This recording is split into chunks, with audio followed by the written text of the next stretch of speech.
All right, here we go. The meeting is now streaming live on YouTube, according to this box on the top left of my screen. Tim, nailing it. That's what you call dead air. Yep. Rapper ball going live. Oh yeah, we're rolling. All right, here we go. The meeting is now streaming live on YouTube. Hit it! So fucking typical, I don't know what to do. Left of my screen. I'm on the Scotch and I'm feeling kind of woo. Think you're scary, but I don't know what to do. That's what you call dead air. Cuckoo-Choo. Hey! Here we go. Now streaming live.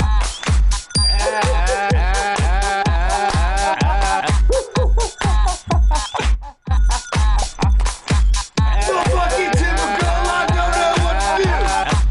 I'm on the Scotch and I'm feeling kind of woo. Think you're scary, but I don't know what to do.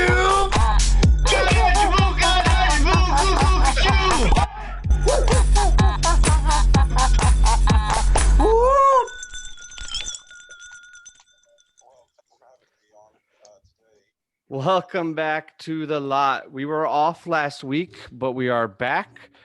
You might notice we have a guest right at the top. Malcolm, welcome. Hey.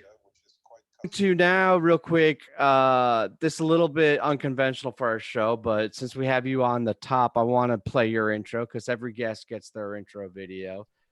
That's right. Yeah. We're proud of this one too. We like this one a lot. Yeah. All right. I really, really like this one. Let's see. Hopefully I don't mess this one up. You're doing great, Tim. Doing Killing it. absolutely great work.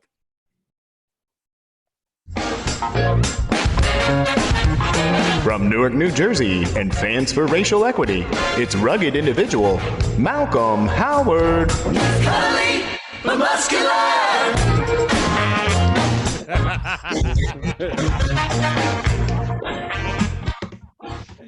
I gotta say, so we typically ask the guests their intro. When you said Wombat, and Chad was our audio expert, and he mixed that. Oh my God, that was the best intro we've had.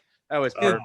Being able to drop a cuddly but muscular right after your name just felt like so right. It just felt like, boom, cuddly but muscular. Loved it. So Malcolm, you are a chair for Fans for Racial Equity. And I had reached out to your organization to see if you wanted to come on, and we connected, and I'm really grateful to have you on. I figured in light of everything going on, and honestly, I caught the video you guys did with Jay Curley, who will also be on later in the episode or the show, the video series. And that was, I think, even before that was before George Floyd, I think, or it was like right around the same time. It was that same week, yeah. Yeah, so like even before all of that happened, it was, I don't know, I found it was a very interesting conversation, very profound, and I was intrigued to connect with you guys. Ashley Driscoll, who was on our show a couple of weeks ago, also mentioned that we should connect, and it was really cool to talk to her. So here you are. That's about all the intro I want to give. I kind of want to hear what you have to say. Well, thank you for that. And the video that you had seen is from our virtual retreat / public forum. And the interesting thing about that whole thing and how it came together was supposed to be 7 or maybe 15 people at someone's house planning out how we can get our message across. And COVID hit. So we said, well, why don't we make it virtual? We can get more people. And then it started, well, we've got to have bands, right? Because if you're going to have a virtual retreat, you got to have bands. And then we said, well, let's have a public forum and let's really spark a conversation. And so we were planning this. And then during this time, I mean, we had several, and I mean, frankly, you know, one of the interesting things about just where America is today is this is not a new phenomenon. It's that nobody was doing anything else to lose interest in it. And so it just made our retreat and our public forum feel that much better. And it also brought up a point that I think people are kind of not going to be the silent majority anymore. Being the silent majority is akin to being non-racist, right? So, hey, I think that's bad. You know, when you're anti-racist, you say, hey, dude, stop doing that. Yeah. Hey, you take actions to do that. And I also, it drives me crazy because we do this left right thing. But when you had parents when you were younger, they told you right and wrong. So like, I don't care that you're a conservative and you think that the budget should be balanced every year. That still doesn't mean anybody needs to put their knee on a black man's neck. Yeah, So that's a good point. you get through all of these conversations, and then you look at our community, right? We're all grew up in the jam band community, right? So we look at it and we look at ourselves as, man, we're woke, right? Right? Most people came from the hippie culture. That's not necessarily true. Right. And it doesn't mean that you can't have certain views, but what it does mean is that if our community is not as good as the communities that are out there in our normal communities, like, so if we're not the example of how to set culture, then we're just messing up. Because if we can be good to each other, I can tell you everybody can be good to each other. So, listen, I've had ugly instances, but I've had the most magical experiences I've had following Phish and the Grateful Dead. And I can throw John Brown's Body in there. I can throw Clutch. I can throw all these things that were magical. And when you have one instance where it goes bad, that's not a time to stop the magic. That's time to take action so that the magic can keep happening. Because we all saw what happened at the end of the Grateful Dead. And that could happen at any point when ugliness happens. And that was a different ugliness. But racism, I mean, what does that even mean? Like, I don't know if any of you guys ever have been trolled, but supposedly I'm being trolled, and I couldn't figure out what that really meant, because the guy's like, I'll do this, that. So I sent him my address. I said, I'm outside. and so people told me like, some of these people are crazy and harmful. You shouldn't do that. But I'm sitting there thinking to myself, I'm like, is that really how you get back at me? By going na na na na na when I'm telling you to stop it? So Hey, yeah, man, Malcolm, my instinct knowing that we were going to have you on was to ask you about, like, have you ever been mistreated on the lot? But now that I hear you talk, I'm sort of like, tell me about the good times, man. Like, listen, let's put it this way. The bad times are far and few between. Yeah. But they've happened, and they've happened as late as 2018. I had some rough fall tour. Do you want to go into that, or do you want to just move on? Listen, I talked about it on our public forum, and it was a term I didn't even think that was used. Like, I had to think. I thought there was a deer running through the lot. The guy goes, "Look at that big black buck over there." Now, I grew up in Michigan. Well, a buck is something you shoot and you eat it. It was really strange. So I hadn't really rationalized that that's what he was saying until I got a few steps back. And then what are you going to do? You're in a sea of whiteness at a jam band concert, right? Yeah. So what are you going to do? And then if the police come in, do you think they're going to say anything for me? So, the one thing what was heartening is there was one girl that told them to shut the F up. Yeah, that's white girl. Yeah, I mean, well, we were at a jam band concert. The fact there was a girl, exactly, is pretty amazing. But that's that idea of not being a silent majority, right? Just speaking up, just say something, all those guys that were around there that didn't agree with that should have said something. Yeah, absolutely. That's one of the interesting things, because I've been digesting a lot and trying to learn as much as I can. And by no means am I an expert on any of this, right? I can't imagine. But one of the things that stuck out to me was not being defensive about the privilege, but using it for action and,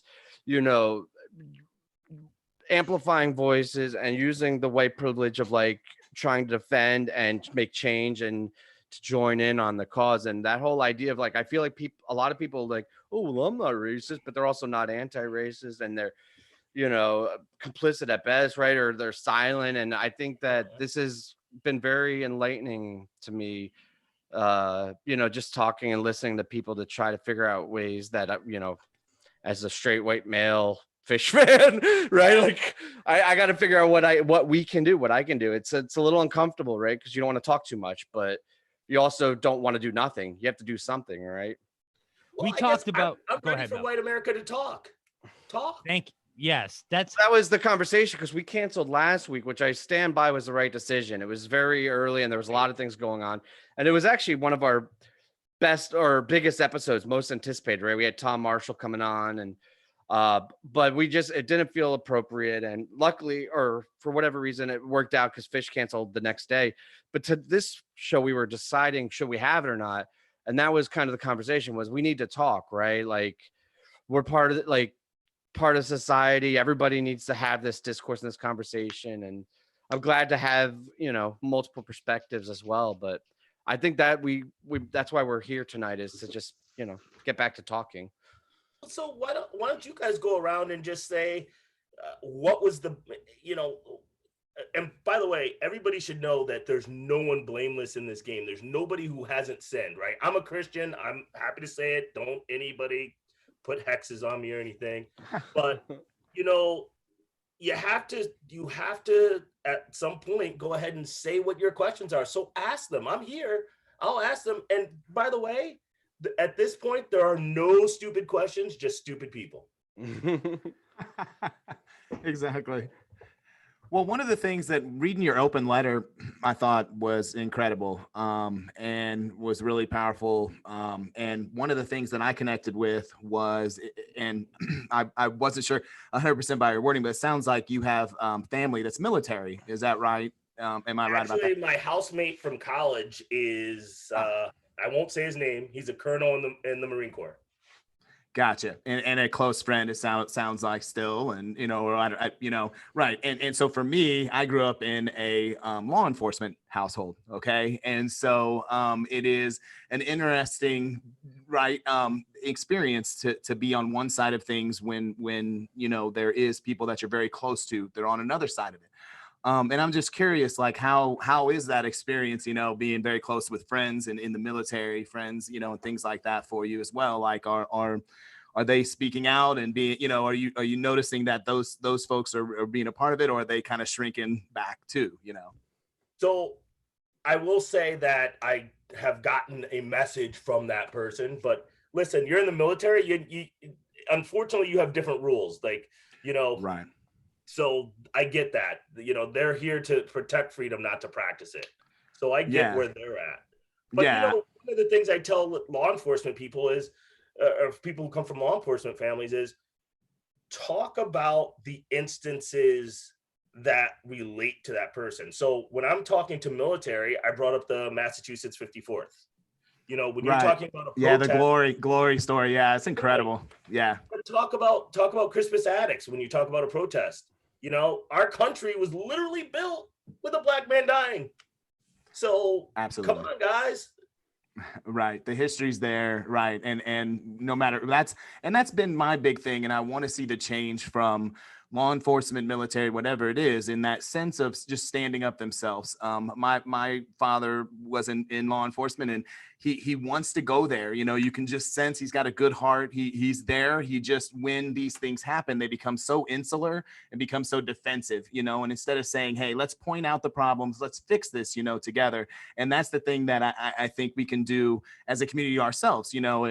That's the voice we have is, hey, we can make this better together and really work on it, so that's, I'm so encouraged and incredible to read your open letter. Where did you put all that open letter? I noticed it was on Twitter and different places. Have you put it? Yeah, I used some publishing app to be able to get that out, but I sat down and I also made a video, and it was literally after this, and that was the most hurt I think I've been as a human being that day. It just seemed like nothing was going right, and we're looting and we're fighting and nobody's talking. So that letter, you can get to it if you go to my Twitter. It's at mhoward205. But we'll retweet it and help push it out too, because I think it's worth checking out. I actually had a question, not on the macro level, but on the micro level with you specifically. And I don't, I'm nervous to say the wrong thing sometimes, right, with these conversations. So that's the one disclaimer for the whole thing. He gave Malcolm I know Malcolm he gave did a you great job permission. making me feel He gave comfortable. you permission, like Right. So if I run into you or another black man, or is it what's appropriate now? Is it African American or black? I mean, I prefer black man. Okay. I'm a black man. Yeah. So Don't get, my dad prefers being called an African American. I prefer being a black man. That's a generational thing, maybe, or at least an individual thing. Okay. I look at it more of I'll be American when I have the rights that Americans have. Damn. absolutely. That's powerful. Well, that okay. So if I run into you in the lot, right, or like I see you at a show and we're like grooving and like there's some jam going on, it's no. I think there's this question of like the elephant in the room of like, you know, it's interesting to me how you got into Phish and your perspective as a black man, as a Phish fan, right? Because there's a story there. I mean, maybe there's not. That's what I'm asking you, but like, it's not as common. So I feel like it's interesting to get into, but I don't know if that's offensive to acknowledge it, right? Like, you're not supposed to just ignore it, right? I don't know. What do you think about that? Nobody's colorblind. We're not built that way. It doesn't work. What I would say is, you know, don't gawk at me, but by all means, if you want to come up and ask me like, dude, is this a killer tweezer? Or how about that Shafty Fest I got in Mexico? If you want to come up and talk about that, you know, go ahead. But I can't believe you were at Mexico, by the way. That's awesome. If you're gonna come up to me with some like, hey, this must be your first show type nonsense, I'm probably just gonna move. I'm not gonna be rude or anything, but no, it's not. Yeah. You know, I saw, this is kind of a tangent, but I was at the Dead and Company show at the Hollywood Bowl, and there was a guy that was really tall, and it wasn't Bill Walton. Bill Walton was there, but it was another guy that was really tall. Okay. And I watched in the lot, or in the, like, at intermission, I watched everybody, every drunk bro come up to him and be like, man, you're so tall.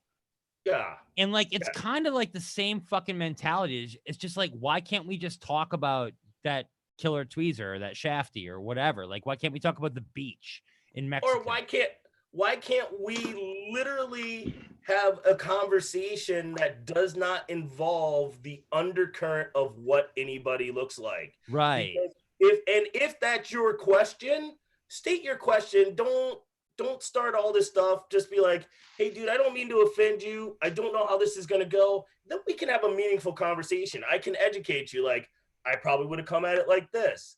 But if you want to be educated, I'll educate you and I'll do it politely. But if you come at me with some crazy nonsense, I'm most aptly to just turn my back and walk away. Yeah, that makes sense. Right on, man. So, hey, Travis. Travis. Oh, I'm sorry. Malcolm said he was going to throw it around the room. Travis, you got a question for Malcolm? I mean, first of all, well, hold on. We have to acknowledge Travis's mustache and hairstyle right now, because that is just like solid. That is so good. I was like, actually he did himself up. He did himself up for this. I did. I feel proud. Thanks, Trav. You're welcome. It's all for you. I knew you were coming. I was like, I got to do something special this week. I shaved and everything. It definitely wasn't for us. We know that. Definitely wasn't for you guys. You don't have anything you want to jump in here with?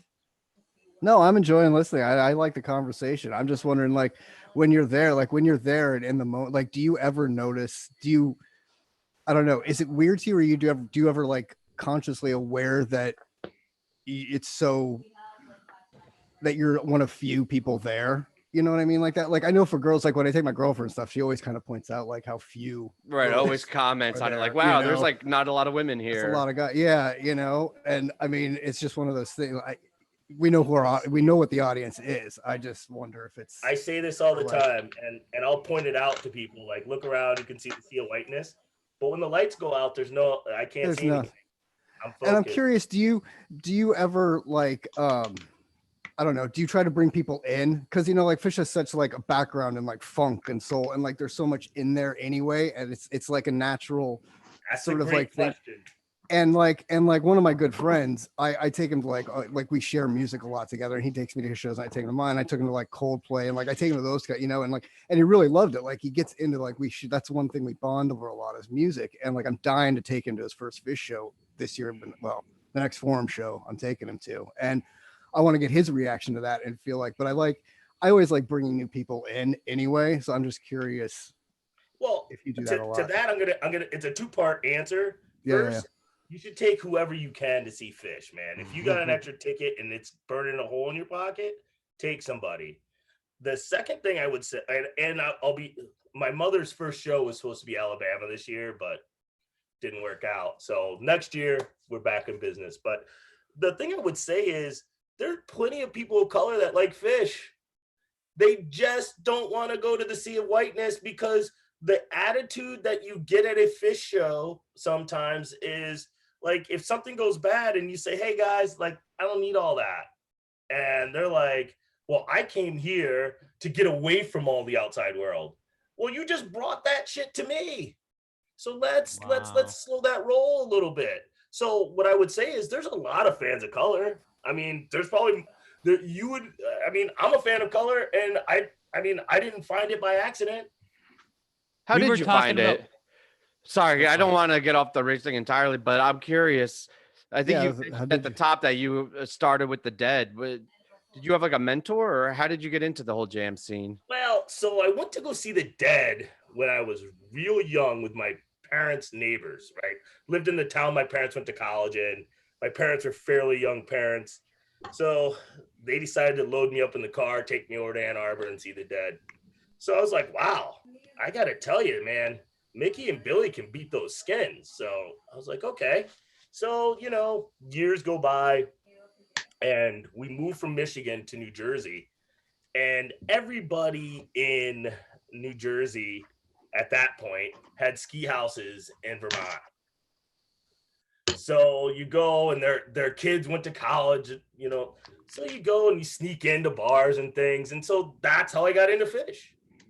And then get to college at the University of Dayton, and we all know about some of the legendary Dayton shows. I got to really get into a groove. And then 97 with those twists, oh my God. But and surviving Coventry and Cyprus, all those things I got to experience. And it didn't seem any way strange to me, because I've met some of my closest friends that are people of color on tour. That's, I guess, I think that people just don't look through the sea of whiteness to what's in front of them. Yeah. That makes a lot of sense. And I always think about too, like the musical influence. And I go back to, you hearing those drums and really, getting into it. Tonight, there's a funky bitch, there's a timber hoe tonight. There's a lot of the music. So I guess we're doing spoilers. Okay. Oh, I'm sorry. I mean, well, I thought that was decided. We're just gonna Timber hoe is not. And I don't funky understand bitch isn't gonna. How could it be a spoiler? It's posted on Fishnet. It's like 5 years old. It's not it was seven years ago. So, 7 years ago. That's Too one soon. piece of it for me that I feel like, and that's something that I've thought about. We've thought about as a group is like, how can we? What's our voice in this, and how can we, help people to in some ways open their mind to some of these things, and the music is an easy way to do that, right? An easy place. And if you, when I hear funky bitch, I think of Sun Seals. When I hear Timber Hoe, I think of Josh White. When I hear Dancing in the Streets, I think of Martha and Vandellas. And for me, that's at least important for people to understand, like our music that we're enjoying right now as a very kind of, like you said, a very white collective group at times. It comes absolutely from the Black community, and from that sound. And so that's something to me that I find important, and I want to keep encouraging people to dig into that history, too. So there's one thing I always say about that, and it's actually a funny story. And I don't know if it's this way anymore, but I still think it is. Does anybody know who's the most selling gospel singer of all time? Al Green? Kurt Franklin. I believe it's Elvis Presley. Oh, Probably. Yeah. So, I mean, listen, there's nothing new in music, right? Nothing new. Like Wang Dang Doodle, that's a party. My dad still uses that term. Who grew up in Alabama, he uses that term. Awesome. Like, we're gonna pitch a Wang Dang Doodle. We're gonna throw a party. So Exactly. that's where we get our vernacular. Yeah. So can I ask a deeper question? Since you Sure. said we Sure. could ask you anything. That's right. My kids, I have two kids. From when Barack Obama got elected, my daughter was in first grade. She was so happy. She came in crying because she didn't understand why all the nasty things she heard Mhm. from other 7-year-olds. Mhm. That's where the problem begins. How do you stop? How do you fix parents when you're in the house telling the kids this and then they live their life that way? So this is a tough one for me because I don't have children and nor do I ever want them. That being said, I think that's a tricky one because you're getting into some really tough boundaries. However, if a child demonstrates those behaviors outside of that house, it's your duty then to go to the parent and say, your kid's demonstrating these behaviors. Not only is it wrong, and I find it objectionable, but your kid could find himself on the wrong side of history right now. And you need to probably do some soul searching because if they learn that, they definitely didn't learn it at my house. So let's have that conversation. And I'm willing to talk to you, mom and dad, but let's get this kid cleaned up. Right. But my thing is, it's the whole county. She still hears it to this day in high school. She's going to be a junior next year. And I've heard this, and she's a social justice warrior, for lack of a better, for Right. being a kid. She's always, did you see this on Instagram? Did you see this, kind of thing. Well, that has And to help, right? Like you've done such a great job raising her and like making her, not be a bad person, not be racist. Right. And then she uses the voices with her peers, right? Like her voice. And like, I think the more that you encourage your kids, I mean, I don't know. I think that's definitely part of it. Well, hate equals fear, right? So the reason why you hate something is because you're usually scared to death of it. I hate tarantulas.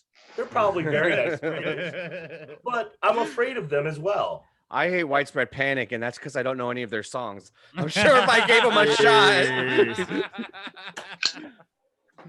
maybe if I gave them a shot, I would turn. Turn this the is all corner. love in this episode. Come on, we're gonna widespread panic. Not hate for around here. panic. No, we can all agree on hating widespread panic. Like if we can No, I all saw- agree on something. I saw Widespread Panic and DJ Logic. It was one of the greatest shows ever. So Okay, well then you know what? I'll shut up. Boom. Then I admitted my Honestly, ignorance. great. I don't know any of their music. I just Great know that I'm not example, supposed to though. like it. DJ Logic played early with Widespread early on, That's and that's a true. great example of a group that said, "Hey, we're gonna." And honestly, when you look at it, Widespread's audience, I mean, it's I it's get a a little lot. nervous. I don't go to too many of those shows, just to be honest. because- I totally get it. Believe me, like I said, I understand. That audience is a step honestly beyond Phish, right? And in some ways, the Dead and places. So yeah, I get that. But yeah, it's but good on them for again, introducing DJ Logic into their music and all the gospel choirs they've worked with, Dottie Peoples. Right, they've done some really cool things, with Black artists, which is again to me at least an acknowledgement of going, hey, this is our music is not ours. Like we in some ways this is something we've borrowed, and we need to acknowledge that. Hey Malcolm, I want a question. My turn. Sure.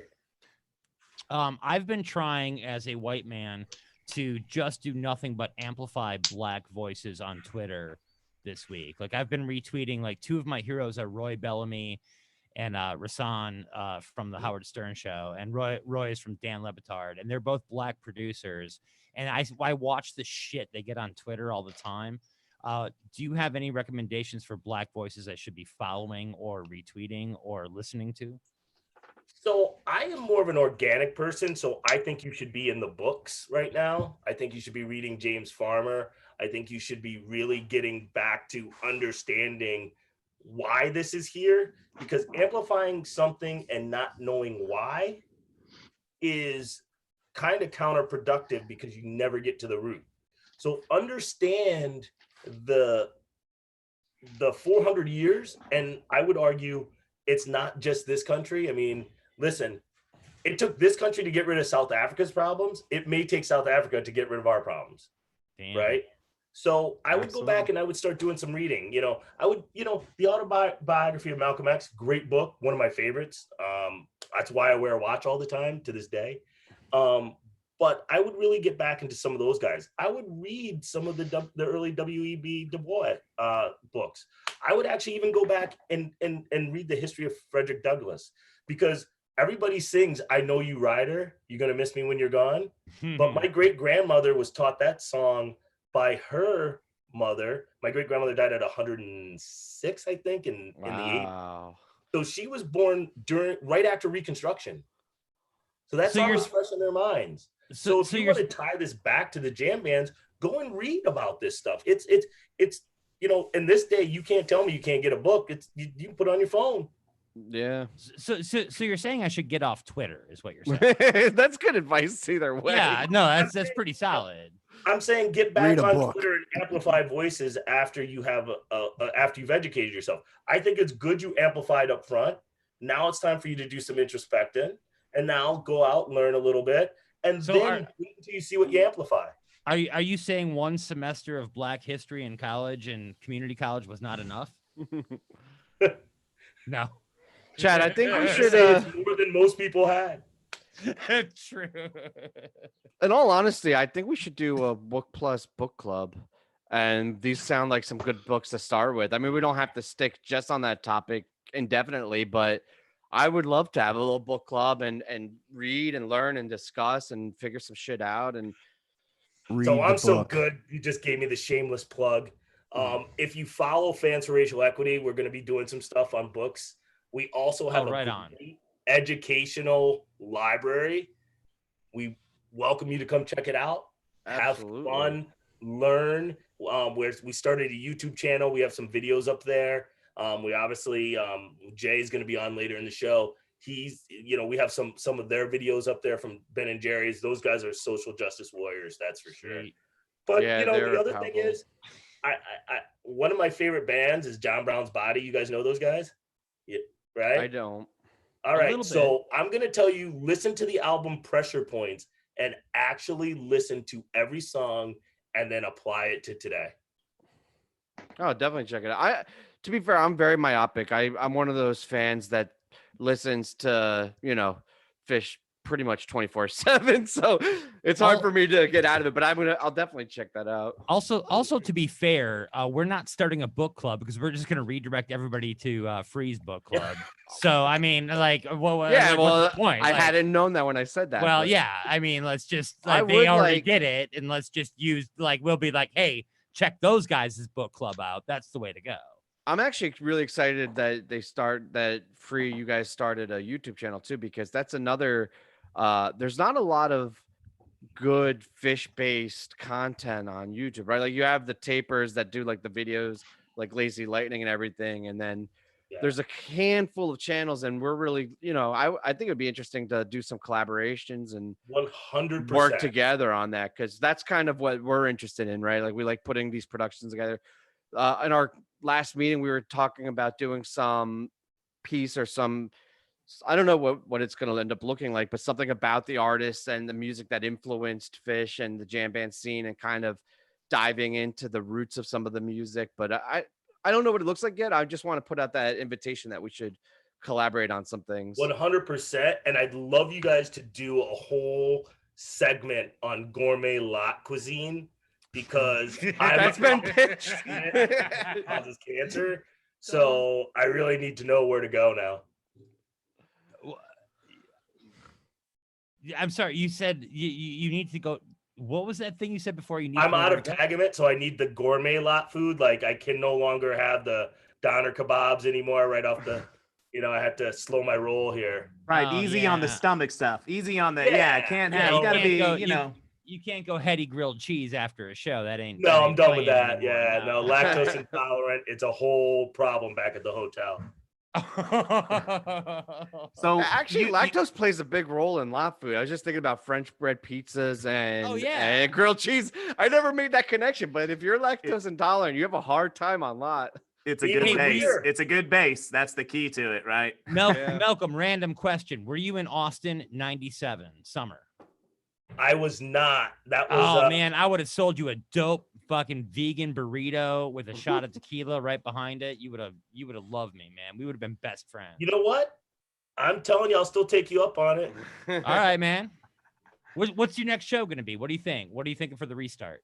Well, right now I have a ticket for every show for next year. Oh, so damn, dude.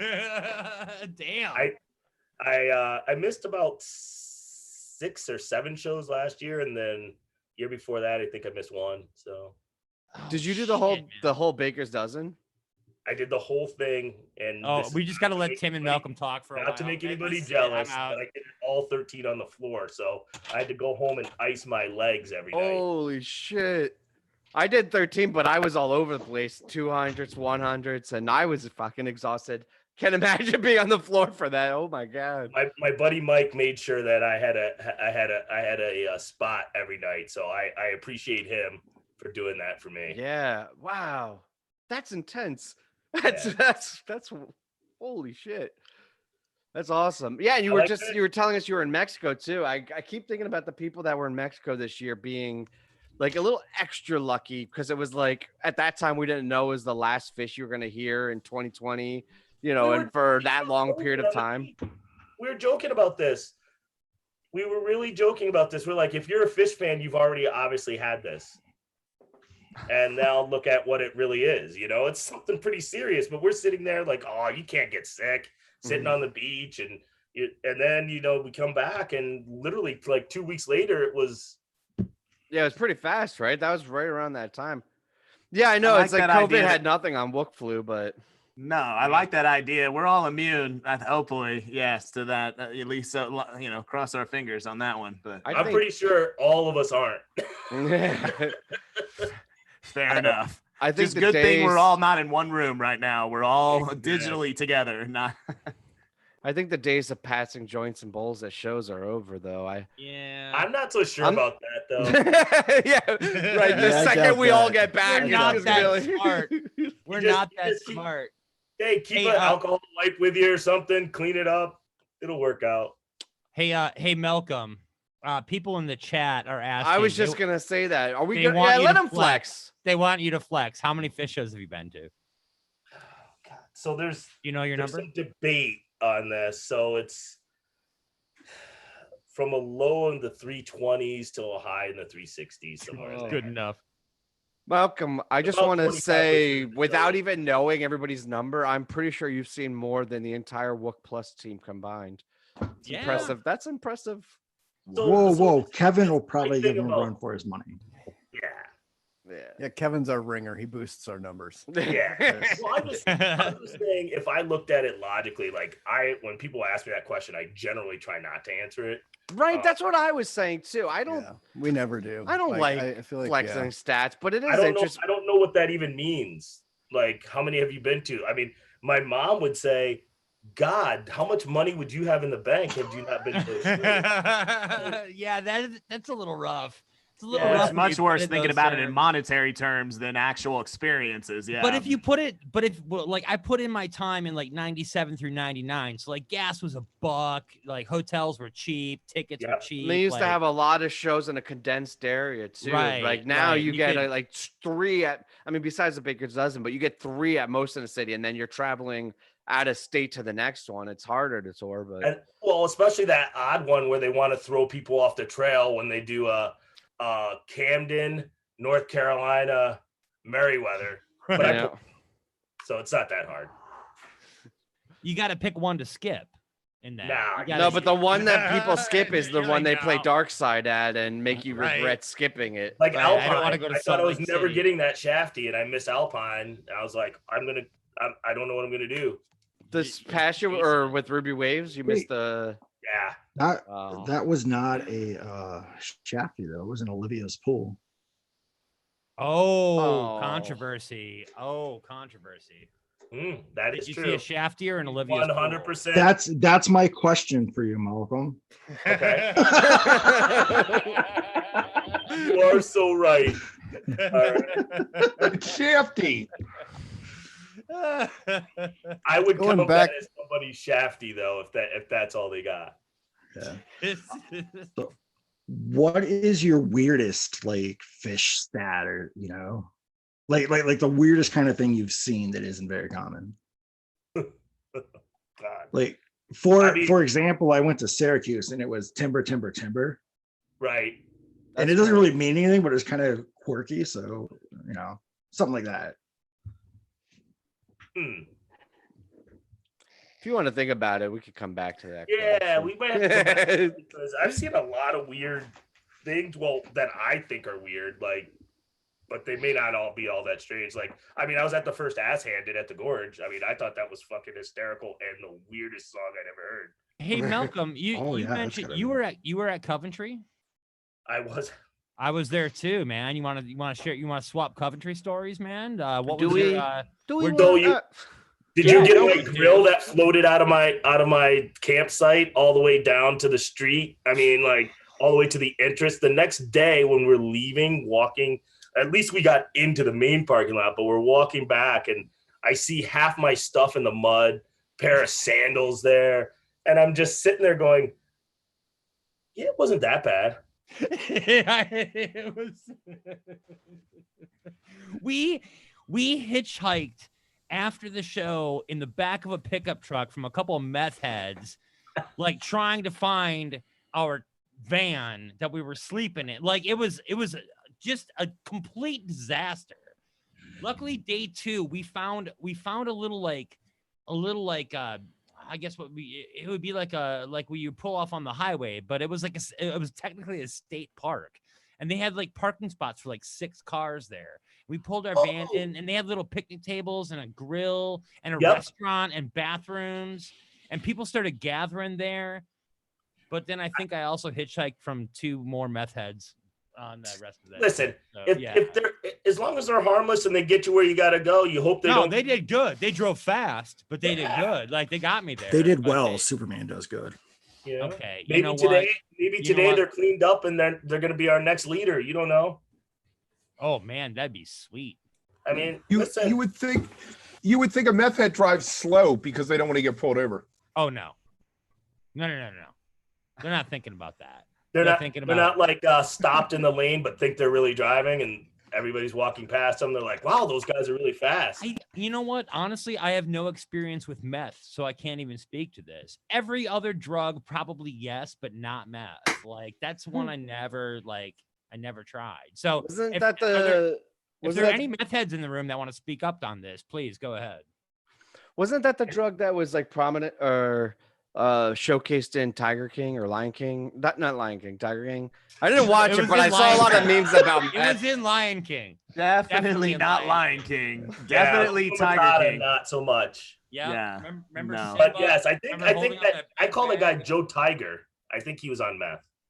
Yeah, and like Uh, his partner or whatever, he had like the 2 teeth. I think that was part of. I haven't watched it, and I assumed that.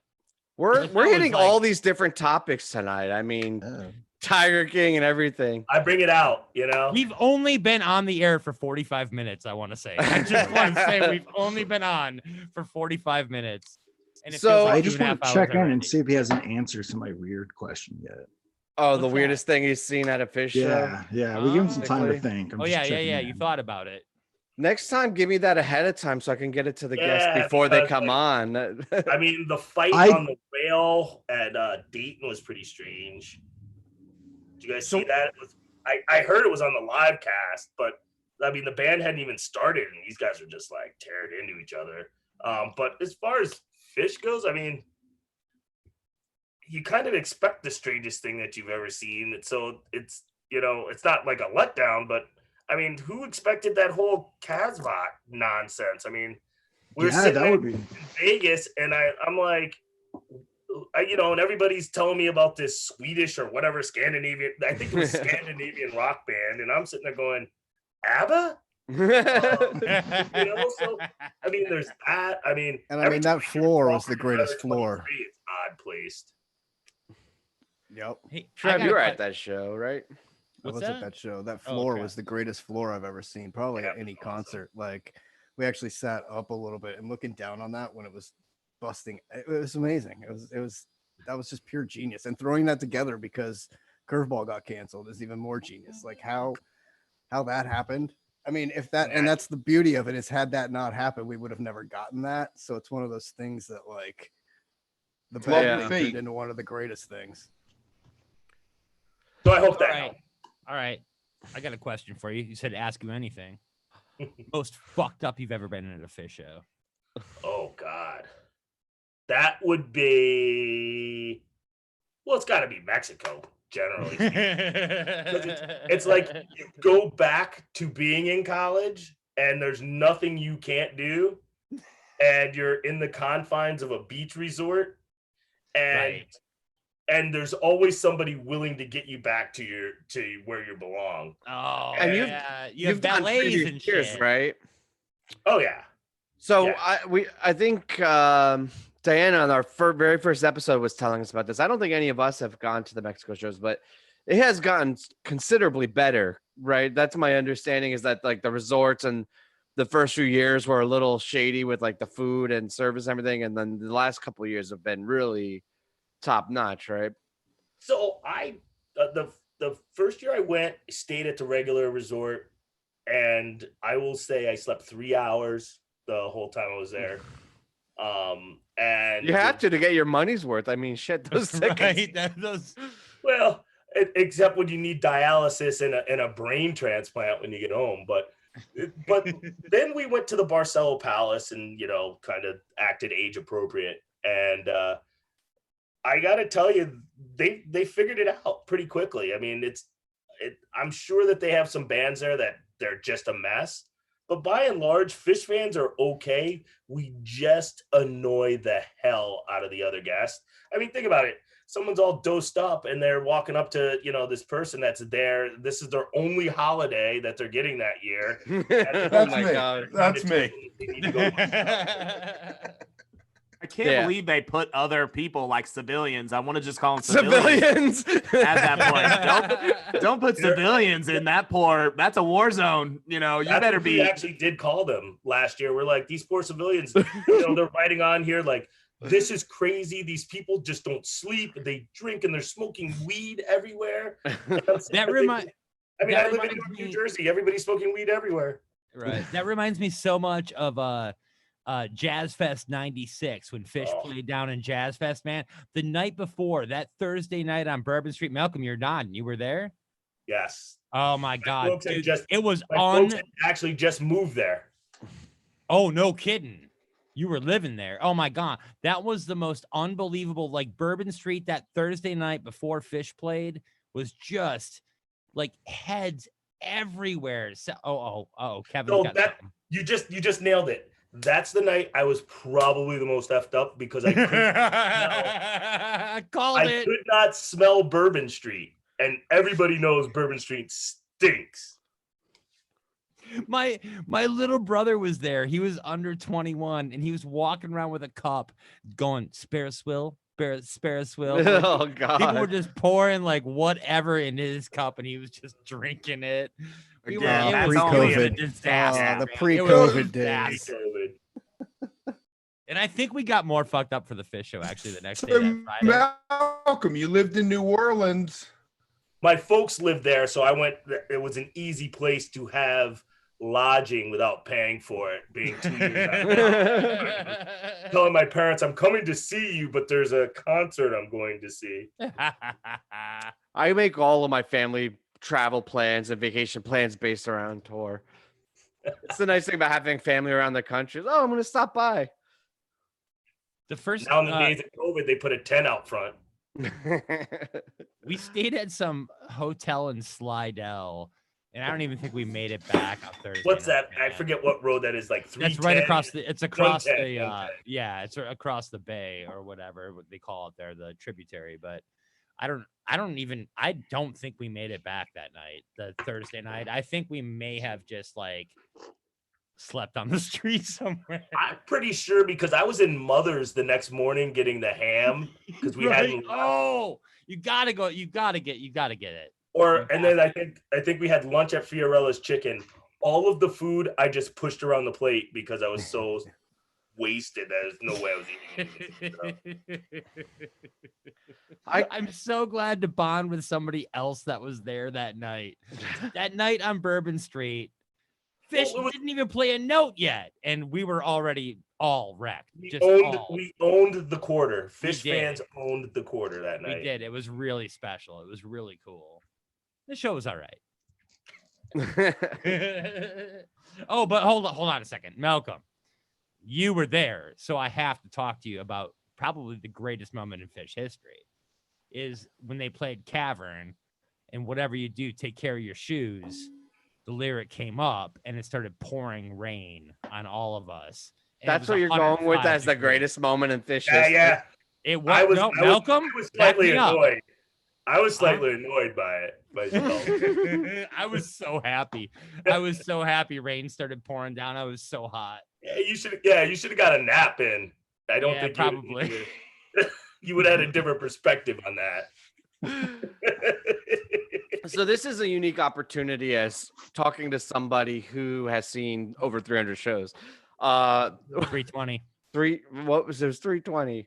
320 to 350. Hey, Travis, mute. I got you. Sorry, we're very professional here at Wook Plus. What is your favorite venue to go to? Because I imagine you've seen Phish at and a lot of bands, I guess, at a lot of venues. This is a very interesting question. I mean, I've always wondered what the best venue is. So Hold I'm on. not going to tell you the best, but I'm going to give you my Or your favorite, your personal favorite. So outdoor. Yeah, indoor, I- outdoor. You have to separate indoor, Have to outdoor. go indoor, outdoor. Yeah. So outdoor, I really, really love Pine Knob, but they're never going to play there. So again, it's just not going to happen. But so to second that would be Deer Creek, which whatever they call it now.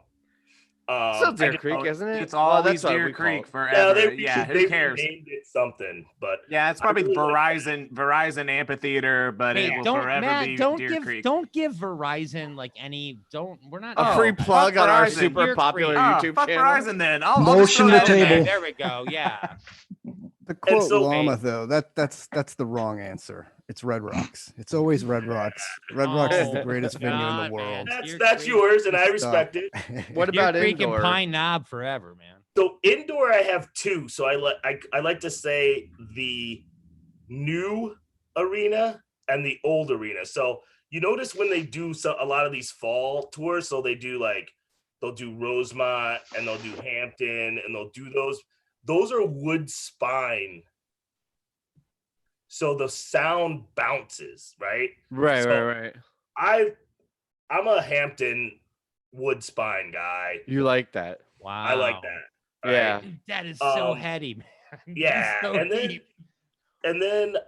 I mean, for the newer of the stadium, the venues, you got it at the Garden, bro. Yeah. got Garden the guy post back- renovation. This guy's been there for like 25 years, man. Pre renovation, though, it was, in my opinion, one of the worst arenas. But then post renovation, whenever they did that, I made all the difference in the world. The acoustics were Yeah. better. The experience and the staff there is so friendly. Because you know why in New York you deal with shit, right? Like they're used to like Knicks and Rangers games. Like they're used to like insane fans. So a bunch of heads come in and they're like, "Oh, this is great! Like we're happy to see Yeah, you." they're happy. Yeah, and for sure. and the Rosemont up until a few years ago used to be one of my favorites. I saw the Dead there '94 on St. Patrick's Day, which is one of my favorite shows. Oh, so. that's cool. Were you at 22003 in Rosemont in Chicago?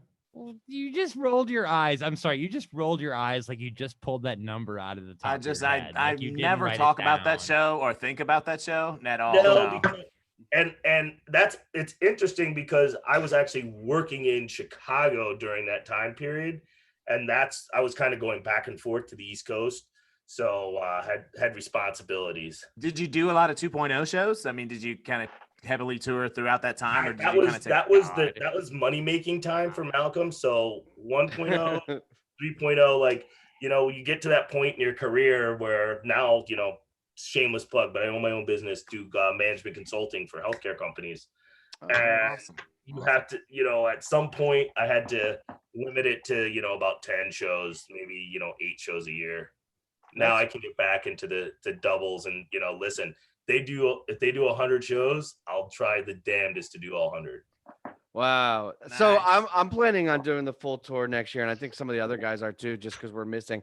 I hope that we all can meet up and like hang out in real life, right? And go to the shows together. Right now I have the East Coast. I have like Hershey and AC and things, but I do want to do the whole tour. But I would love to. So let's just commit to it right now. We're all on here. Before I hop off, let's commit to it. Wherever you guys want to do it, I'm gonna be there anyway. We'll do it.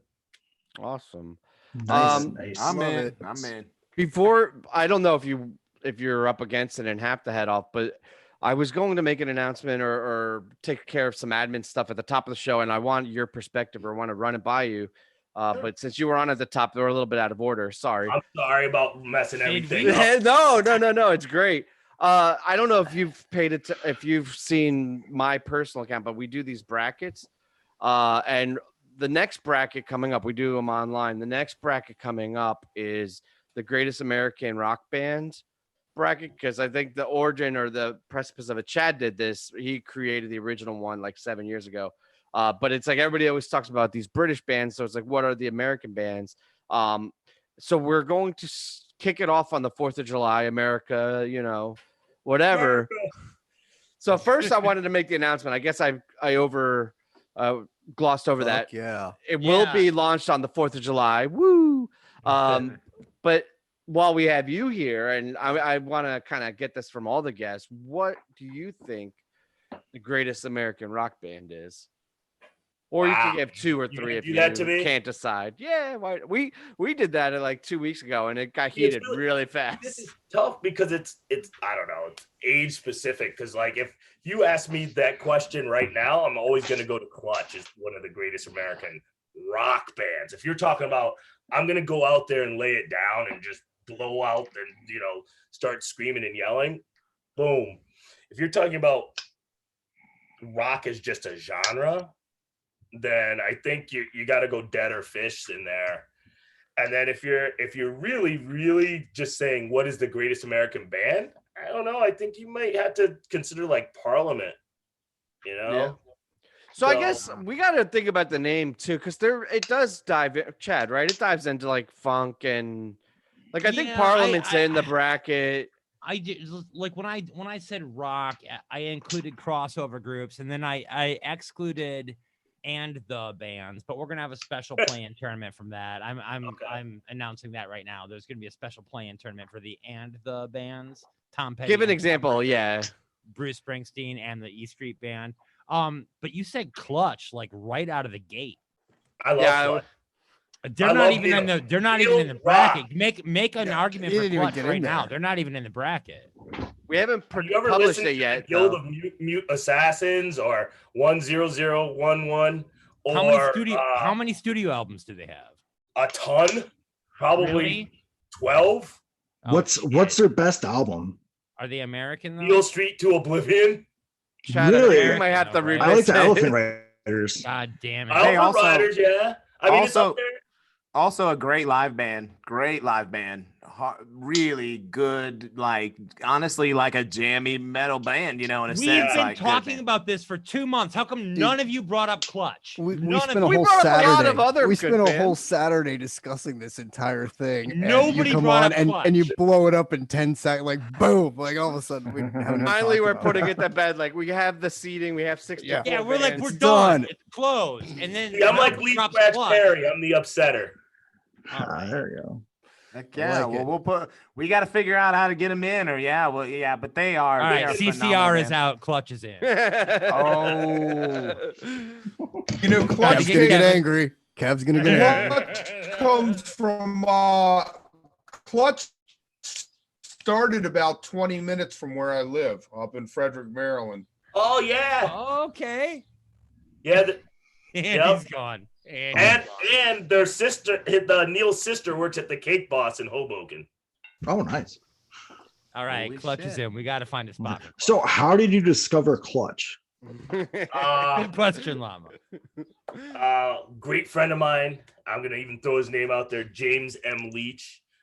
He's like, you gotta check this out. And I'm like, Okay. once he took me to like this really theatric metal band that was, whoa, and it's like Beelzebub. I was like, dude, if it's like that, man, don't stay home. And he took me there, and it's magic. It's like that moment on the Phish floor when the jam starts, except everybody's stomping. There's it's the one thing you never have to tell somebody to shut up at a Clutch show. I think I saw Helmet, Henry Rollins Band, and Clutch. Yeah. And Nice. that was like an insane show. And yeah, they're phenomenal. So yeah, we got to figure that out. These are all way better than my Bam Margera answer. Oh, yeah, Chad, we definitely have to revisit the bracket. I think one more time. But We got till July 4th. The bracket, you can always have a different bracket. Done. God damn. Don't let me cause dissension in the ranks, but Clutch rocks. No, it's a good point. Malcolm? I think you all should go and listen to some Clutch before you just start adding it to the bracket. Well, yeah, I'm definitely not saying it's in, but I think it's worth revisiting. I think there's other bands. You could take Clutch instead of Poison.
Evening, and I'd love to hang with you guys any evening. And I will be Anytime. a religious watcher from here on out. I really Oh, appreciate it. thank you. You are welcome back Thank you. anytime. Anytime, and go to free, man. Well, give your website real quick so everybody knows. Yes, fansforracialequity.com, or you can go to hashtag PHRE. It'll get you there. We're also on Facebook and Twitter. Love you guys. Be better. Can't wait with to each see you at a other. show, man. Can't wait to Yeah, be at a show definitely with you. gonna hang. Hell yeah, I can't Thank wait. you. Malcolm, so great to meet you, Thanks, man. Malcolm. Take care, man. Thanks, man. Awesome. Sweet. Very nice. Very nice. That was so much fun. Well done, Holy Blaze. That was great. How many times have I prayed? I saw Clutch quite a few times. drink. I gotta get a drink. I'll be right back. 92, 93 because they play local bars. Mute them, please mute them. No, I'm just let him saying. go, let him go. I'm familiar with. It's because of your freezing, Kevin. Here's what I'll tell you. And one cool thing about Clutch, people that love Clutch, they are very similar to Phish fans. Like they are Clutch fanatics. Like I don't know that there's like a Phish head, like a Clutch head name or something, but people that love Clutch, they are diehard Clutch I don't know lovers. anything I about fucking it. hope it's shifters. Like Clutch shifters. That's No, so but interesting. they're phenomenal. They are a great band, man. Honestly, like if you, again, it's definitely a harder edge than Phish. You know, it's not like hippie music by any means. But Is if it you a like, metal band? I don't know anything about them. I They're mean, a metal band. and to me, calling them a metal band is not really accurate either. I mean, they're just a hard rock band. they're the heavy band that the Foo Fighters wanted to be. I think that's fair. Yeah, but they're not like so poppy and so like formula. Right. They have, yeah, they will jam, man. It's great. It's good to hear different kinds of perspectives on different music, and you know that's insane. So this is another one of those awesome bands that we haven't talked about. I have never ever once dove into Clutch ever. I'm going No, to check it out though. If there's that much I don't- passion behind it, it's worth. Yeah, I was checking just out. say- I want to. Big News 1 was like all over Jackass and all used the to Bam see Margera stuff. them. Okay, Dude. great job, Kev. So we're gonna start a new fund. Man, I'm gonna get drunk if I Kevin know, keeps Jesus continuing. Christ, Like, every I'm not time gonna make it to the show. Oh, But wow. no, That looks dope though. I'm excited to check out the or listen to Spoilers. the show tonight. Yeah, I know. I'm not even saying anything specific.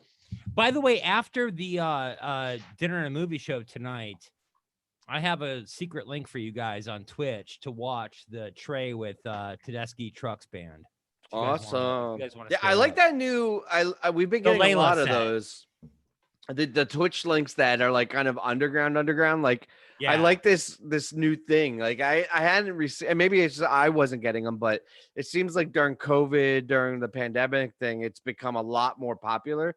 But it's I don't know, it's fun because everybody's talking about it, but nobody really knows. You know, like if you're not connected in, people are like, "What the Yeah, fuck you got to show is everybody watching at the same time?" Hold on. I got a fucking link, man. I got a guy. I know. What's I know a guy. the first rule of Fight Club? Well, we're not saying anything specific, right? What's no. the third rule of Fight Club? Do you know that? I do. It's do not park in the Wendy's parking lot. You will be towed. That's the third rule of Fight Club. Dude, Malcolm was a great guest. I miss him already. Get I him do back. too. I was like, God this damn show it. is like, I'm like, phew, I want as soon as Malcolm he back. left. I know, like 3 of us logged off as soon as he left, and then like let Yeah. 3 of you carry it for a second while we got beers because Kevin froze, and God. like, just what a disaster. Hey, I need a Matt. beer. Oh How no, about I'm it? sorry. No, I'm sorry. I'm gonna save the show. It's baseball card time. I have here. Oh, that'll do it. I have here Ryan Sandberg and Cecil Fielder. oh Ryan my Sandberg. God, I love Cecil Fielder, man. And I Cecil love Fielder. Ryan Sandberg. I love both of them actually. But, So there you go. Like I was weirdly a Cecil Fielder fan, man. I used to he played in the Royals division. I'm a Kansas City guy, as you know, and I used to love going out there. And I love Cecil, man. Big Cecil, man. I'm a big Ryan, Cecil guy. What's great is you said like we're saying Cecil and it's Ryan too, right? So we're like really Ryan. cool baseball guys, right? Like we know Yep. their real name. It's not Cecil and Ryan. It's Ryan. That's It's good. Ryan You're and right. Cecil. Ryan and This- Cecil. I This want to card- have Wook plus the Lot All Stars episode, and really, it's just an excuse to have Malcolm back on because I could have talked to him for another 4 hours. You want to talk about Wook plus All Stars? I got a Ricky Henderson right Oh, here we're for still you. doing this. Ricky Henderson. I have that same President card. Obama, another All Star. Here we go. I have President Obama collectors trading cards. I will never understand how trading cards became a gimmick in this show or a thing, a part of this show. I don't understand it. I think you can look down from you, at least on my camera, and that's the guy that caused all of this mayhem. Our Mr. Llama, the one and only. The one and only. No, I want some credit for that. Yeah, I Yeah, think I Chad- will say Chad did text me and he's like, "Hey, we're gonna doing do the that. bit." We're gonna do Of the course. bit. How many people do you think stopped watching as soon as Malcolm left? They were like, this Oh, show all of them. sucks, I man." don't know. Like, who's our director? Maybe, Who's telling us maybe right now? one. I can tell you exactly how many people left. Dude, Go I don't ahead. want it documented. Let us though. know. Oh no, came back. Yeah, we were at, well, it just dropped again. We were at 16, then it dropped to 7, then it went back up to 14. Now it's back down to 7. It's all right. Our next guest is Oh. immensely fascinating. He's not on yet. I was just So, and False for, alarm. for our next guest, That we was have the a most round worst table of transition. everybody's favorite flavor of ice cream from Ben&Jerry's. I'm Yeah. curious if he wants to talk Oh. about ice cream. Like, does he get like ice cream questions? You know, is that like something I he think gets we all the are time? absolutely talking about ice cream. Okay, well, we have to. I I, brought mean, this- it does seem. So I'm in a house right now. You guys know this, right? With like my in-laws and my brother-in-law and his partner. And when she found out Jay was coming on, she's like, "I have a question for you. Find out why fish food is immensely better than Cherry Garcia, and why the dead is not represented by a better flavor." And I was like, "That's a fair question." That's a really good question. I think it's because they're from Burlington, so they give the best flavors to fish. And they just do Jerry the dead out of respect, but I think the true love goes. I to think it was Phish. for the pun. It was all for the pun. Yeah, I mean they're pretty good at that though. They come up with some crazy flavors. Yeah, I'm marshmallow what is marshmallow and then chocolate fish in fish food? Is that right? Like, is that the main ingredients are basically like Ice cream's the main ingredient. I'm gonna it's 50-50. It's 50-50, llama. It's That's like true. ice cream. Actually, It's ice good cream counterpoint. marshmallow. Yeah. Good It's counterpoint. ice cream, marshmallow, and chocolate fishes, dude. I mean, that's pretty much it. There is a lot more junk than ice cream in fish food. There is a lot more like not junk, but Yes. like you know what I mean, like nuggets and Oh, the candy good and, stuff. like, No, the good accoutrement. stuff. Like Yeah. ice cream is almost too healthy. Like they were like, well, with this fish food, we want to really like this ice cream is almost like it's got some calcium and probably something decent. We're just gonna throw in marshmallows and Yeah, chocolate fish there's because some that'll kind really of nut, some kind By of. the way, nut if Jay there. doesn't call in, it's because he's watching this and he's like, He's "Yeah, like, it's I'm all out. right." Oh, it's I'm out. delicious. I love. Oh my god. The, Like Yeah. they marketed chat it correctly. disagrees with the Cherry Garcia stance that you took. The Some chat people dis- love I Cherry didn't ta- Garcia. Yeah, I I didn't take a was. stance on Cherry Garcia. I did. That was me. Hi, Chad. I'm here too. No, he said Chad. Llama said Chad. No, he I said, said the the chat. chat. The chat. Oh, the chat. That's confusing. Yeah, Chat, it is. Trav, and Chad all sound way too Okay, fine. We're gonna call them the herd. Ooh. Temporarily until we come up with a better name. We're literally Wow. losing our own members as audience right now. Like, Hello, Kevin there's is- been a murder on YouTube.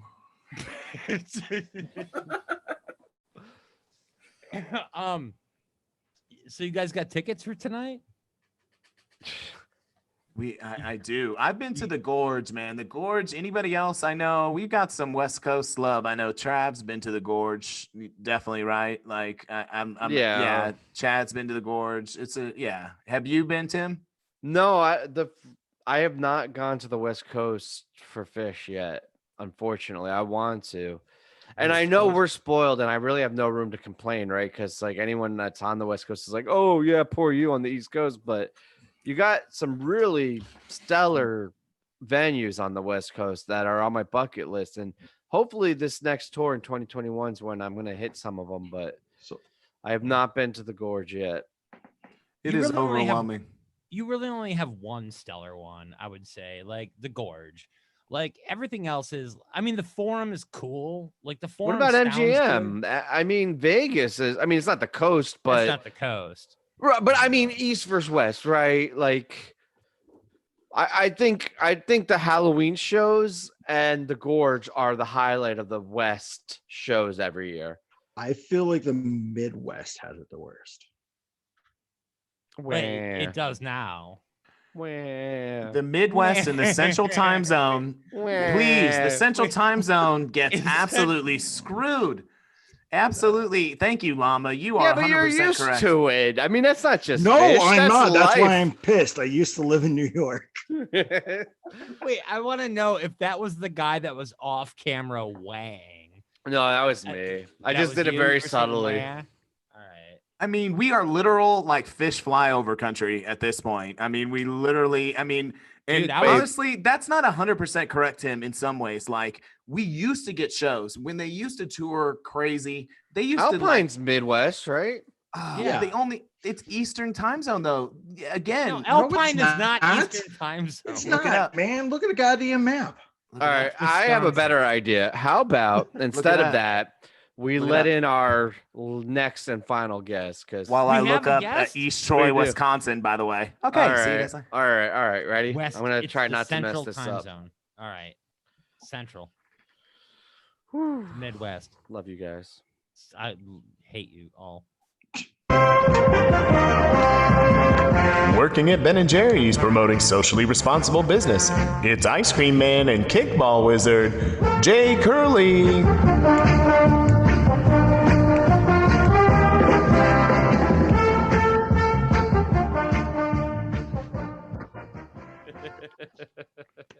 We did it. Woo! I didn't We mess did up. it. Oh, Nice screensaver there. Yeah, thanks. Jay! Hi guys. Jay's Jay. here. You just missed Malcolm, unfortunately. Bummer. He had to bounce right, and we had this weird interlude, but thank God you're here to bring the show back. Yeah, Back say a bunch on. of stuff right now so we don't have to talk anymore because Perfect, we are perfect. awful. We are doing awful at this right now. I just attempted to put my children to bed, so there's a decent chance a small creature will walk in here any moment. But Oh, I am that's we'll see how hoping that we goes. would. I am hoping that happens. That would be Yeah. amazing. Yeah. Is that a new apartment / house, or are you just doing like the COVID cleaning now? Yeah, it's the guest room that's become the office that still has the mirrors down. Like I got some of the art up, Oh, that's Yeah. and cool. like this side is a disaster, but Yeah. it like Oh. in mid-March when it first came, it was like, all right, I'm gonna get this all set up, and I did that for like a day, but now I need to like do that again. Yeah. It's actually the same day, Jay. This is one long day, so you're all right. It's just kind of about Yeah. 8 hours into that same day. Yep. Well, thank you so much Um, for coming on. I really appreciate it. I was just talking to Malcolm earlier about one of the reasons I wanted to have you on was that you moderated the free, I guess they go by free, right? PHRE discussion. They had their virtual town hall, and then obviously Ben&Jerry has been in the news with your powerful stance and showing other brands what real action and a real statement looks like, and not just doing the PC thing. And then also I think there's a lot of things with Ben&Jerry's and Phish, so there's a lot of reasons to have you on, but I really appreciate you coming on. Thanks for having me. Yeah, And it's cool. I can crack a beverage. That Yeah. happens here. Please. All right. yeah, Cheers. it's a very casual show, and when Kevin comes back on, he'll probably freeze, and when he freezes, we all drink. So Perfect. Yeah. And I'm sorry, before we get to social justice, what's your favorite Ben&Jerry's ice cream? Just say it. So I'm going to answer the way Jerry does, which is my favorite new flavor is it's entirely different. I don't know if you guys have seen, but we are now selling just the dough chunks. No ice cream, just literally the dough chunks. it's So amazing. Wait, where are you selling this? it should be at your grocery store. So We can't go to grocery stores, Jay. true. On your Instacart, Like, I are you remember delivering? grocery stores. Yeah, are you delivering? Like, Well, how- either Yeah, actually we are. So Okay. you From can go Vermont to our to website, click on the California? delivery. Yeah. Okay. All right. Sweet. Awesome. So that's my favorite new flavor. My favorite all-time flavor is mint chocolate cookie for sure. Okay. And Fair enough. the next question is, what is your favorite social justice protest that has been going on across the country? Which city? Which city? Well, Yep. Well, I mean, I got to give a little shout out right here to Burlington, Vermont, where there's some great youth activists that have been putting really good pressure on the mayor here in Burlington and the chief of police. And I think in the spectrum of mayors and police officers, they're better than a lot, but there's still a lot of progress we can make right here. We have a fantastic local prosecutor, Sarah Gorge, who's really part of the cohort of prosecutors that understand their role and are really trying to reform the system from within. And so, I would say little shout out to right here. Right on. love Maybe the it's because, local. That's maybe good. it's because my kids have been skateboarding a lot lately, but it was really cool to see the skateboarding protests in Philly. Oh, cool. Yeah, Yeah. Philly's had some numbers too. They've really been coming out in droves, and I live near Philly now, so that was my local one. I mean, the thing that's so great though is it's not a New York thing or a Minneapolis thing, but this movement is happening in all 50 states. It's happening around the world. And for better or for worse, these issues as relates to police brutality and Black Americans is very acute here, but this system of white supremacy is really happening around the world. So it's relevant everywhere. Yeah, and you can see the response around the world too, and Yeah. it really drives home how important and how powerful this movement is, right? Like you don't find that much passion and energy behind something that doesn't, isn't need immediate attention and fixing, right? Like it's been long overdue, but I think that the boiling over is, I'm in a way, like it's sad that everything that, like George Floyd and all of the other lives that have been lost, but there's part of me that's kind of grateful that this has become such a main part of our dialogue and our conversation, and that it needed to happen. Yeah, no, that's for sure. And I think the opportunity is now to keep the pressure on, to keep the movement going, to be sustained with it. And, I think at least from where I sit, for whatever reason, George Floyd's murder has woken up white America in a way that, unfortunately it didn't with Trayvon or Michael Brown or, the countless other names that have died, that have lost their lives. But it feels like something's different. I'm not, naive enough to think it's all going to change. As a matter of fact, I'll be very blunt. I am bracing for the blowback right now, because it's going to come, and it comes in very insidious ways. There's always a backlash that you have to be prepared for. And it's, what you often see are really disingenuous players trying to amplify the divisions between the movement. And it's, sometimes it's ordinary folks. Oftentimes it's much more organized. The FBI was, wiretapping and, going after MLK, this stuff that's not like conspiracy theory that happened. Right. So unfortunately, not all that much has changed. I'm not saying the US government is doing that, but I'm saying, or at least not that I'm aware of, but I do know that there are organized actors trying to disrupt this movement. And it seems to me, and I'm not an expert or anything, but it seems like with the social media and the platforms people have, on one hand, there's a lot of benefit to it because you can just loud and wide, but there's also a lot of power to that disinformation and the foul players that are trying to cause division or distract from the true message, which is like the white supremacy needs to stop, and we need to have justice for the Black community and that kind of equity across the board. But like, I don't know, it's a double-edged sword, right? Social media is giving a lot of people voices that otherwise might not have a voice, but some of those people are using the voice in a bad way. Yeah. I'm interested in that's exactly it. Oh, sorry, I didn't mean to cut you off.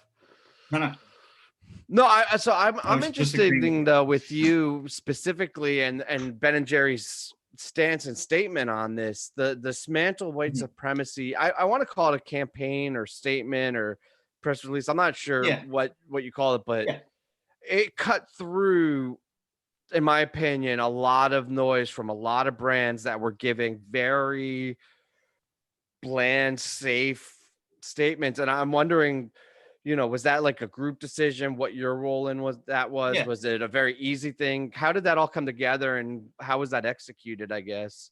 Yeah. I think that, so I was intimately involved in it. I was not the primary author, but I was, intimately involved in concepting it. I'll just say this, Jay. It's okay to flex here. Our brand is you flex. Go ahead. Just flex, Jay. Just flex away, buddy. Don't be humble. Intimately involved is like it's love that. Yeah. But thank you. Don't mean to interrupt you, but just don't be humble because we appreciate you. But go ahead.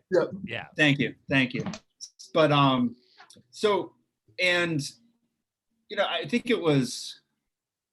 I may mess up the timeline a little bit here, but if George Floyd was murdered on Monday, we put out a tweet on Thursday that honestly was a retweet of our tweet from 4 years ago, which said Black Lives Matter and we need to justice for George Floyd.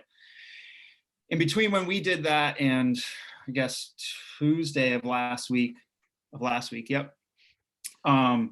felt in a good way. Every other brand is waking up to the fact that they need to use their voice and speak out on this. I think the reason our statement cut through and was different is because we're working on this on a constant basis, right? So in 2015, we pivoted and we said, all right, if we're an aspiring social justice company, we need to focus primarily on racial justice in America, right? You can't pretend to be a justice company and not deal with that. Right. Yeah, right on. For a mostly white company in a mostly white state, that takes time and education and learning, etc. And so it was the fall of 2016 when we put out our Black Lives Matter statement.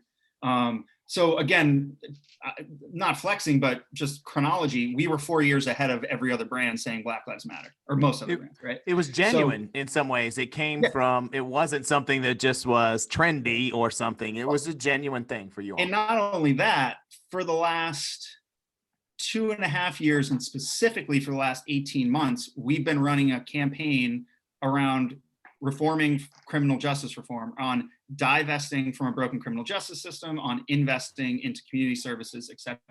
So now that is the big rally of the movement, which is fantastic, like we've been doing the work, and we have the relationships and the understanding of and far from perfect, but generally speaking, we knew what we thought needed to be said in this moment. And we didn't want to mince words. No one needed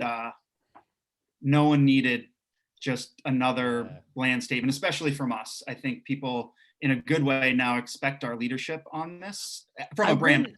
I couldn't imagine Ben&Jerry is putting out a bland statement. Like, it's just never been like, I feel like you guys have always been on, right up to that water, and if not in it. You know what I mean? Yeah. I mean,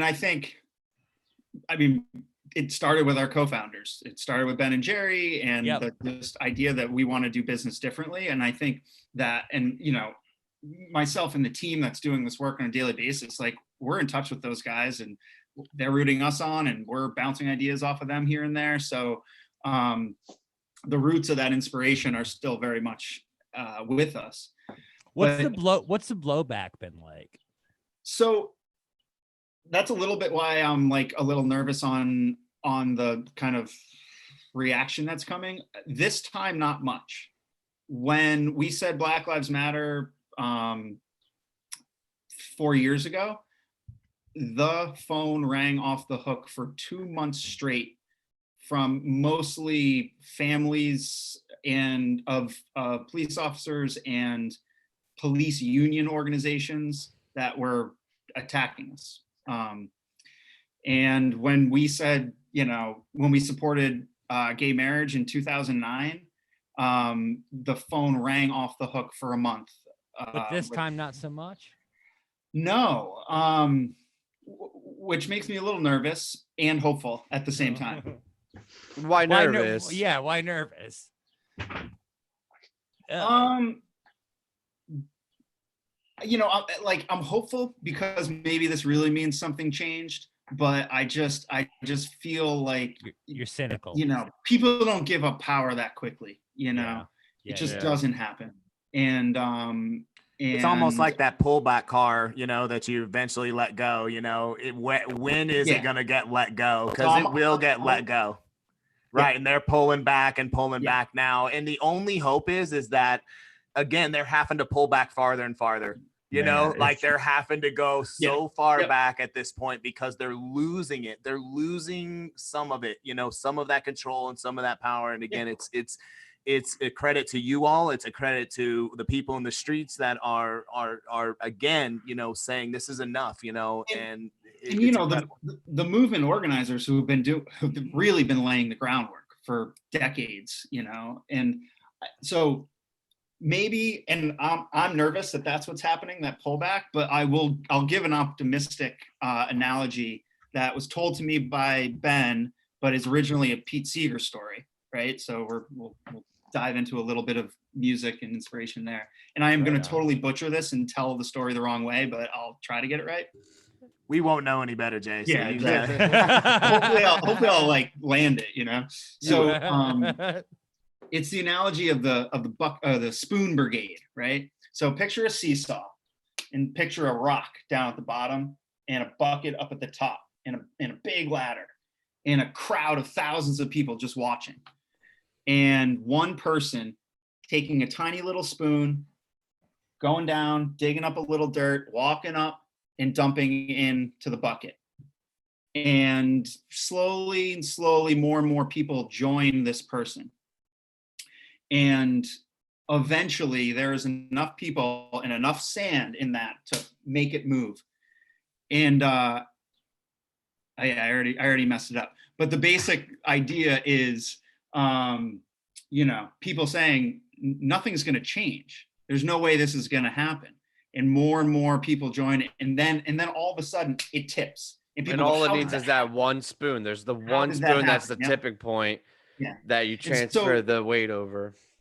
And so, you know, just to get into the theory of what we aspire and try to do as a business is we want to use our place in culture and our connection with our ice cream fans to bring more of them into existing social movements, right? We're not making up this stuff. We're listening to the grassroots organizers and the leaders of these progressive movements saying, leave it to the professionals in some ways. Yeah. They're the pros, right? What's your strategy? How can we help you? Right. And you know, maybe the statement gets a few more people picking up spoons. All right, I'm gonna let you off the hook here for a second because Kevin over here is saying that Cherry Garcia is better than Phish food, and I just like hate. I very much disagree. I disagree so much. Apparently, I read in Rolling Stone that Paige McConnell would agree with that. What? Wow. Paige has terrible taste. Kev's Paige side from now on. You have to sit Paige side from now on. Paige also had like a veggie quesadilla recipe or some weird thing like that too, right? So it's hard to take Paige, you know. So, you know, he's culinary, great keyboard player. I don't know about culinary opinions. Unless it's sandwiches. Sandwiches he has down. Yeah. Wait, explain that. What sandwich? I don't know. Paige likes sandwiches. Isn't that a thing? I'm whole not making that up. Yeah. There's memes and shit about it. Be specific. Like I need a sandwich recipe. Wasn't the first dinner and a movie a tuna one? Yeah, you had one. Yeah, you're right. Yeah. I didn't do that one. That was the kind of reference you're just supposed to smile and nod at, and we move on to more important parts of the conversation. It's a little awkward to get called out on that. I was like, I was trying to lighten the fucking mood, man. I was just trying to lighten the mood. Like, when was your first show? Thank you, Llama. Thank you. My first show was Hartford, October '96. So that's after the Whalers had left. No, the Whalers left at the end of the '96 season. Oh wait, yes. So yes, yep. It would have been about 6 months after the Whale left. R.I.P. So that's good. Boosting morale. We were supposed to like raise the mood here, Llama, not talk about how the Whalers the Hartford left. Whalers leaving town, man. Yeah. That's just what a bummer, man. It's hard. People ask me. I grew up playing hockey. My kids play hockey now. I'm like a mini mite hockey coach, and people are always, what's your favorite team? And I'm like, it's the Whalers. Still the Whalers. That's awesome. That was such right a good there. call for your intro music, though. But having to put the videos together and listening to it a couple of times, it's such an earworm. I'm not gonna get that out of my head for a very long time. It's just ingrained in there now. The link that I sent you is actually it's a YouTube video of it's like 9 hours of the Brass. I know. When I grabbed it for the to do the audio, I was like, oh sweet, I could just start this from the beginning and I only have to listen to this for 45 seconds and I can get out. Yep. Perfect. That's perfect. Yeah. Hey, Jay, what are you listening to now besides Phish? That's a good question. I think let's cue up Spotify here.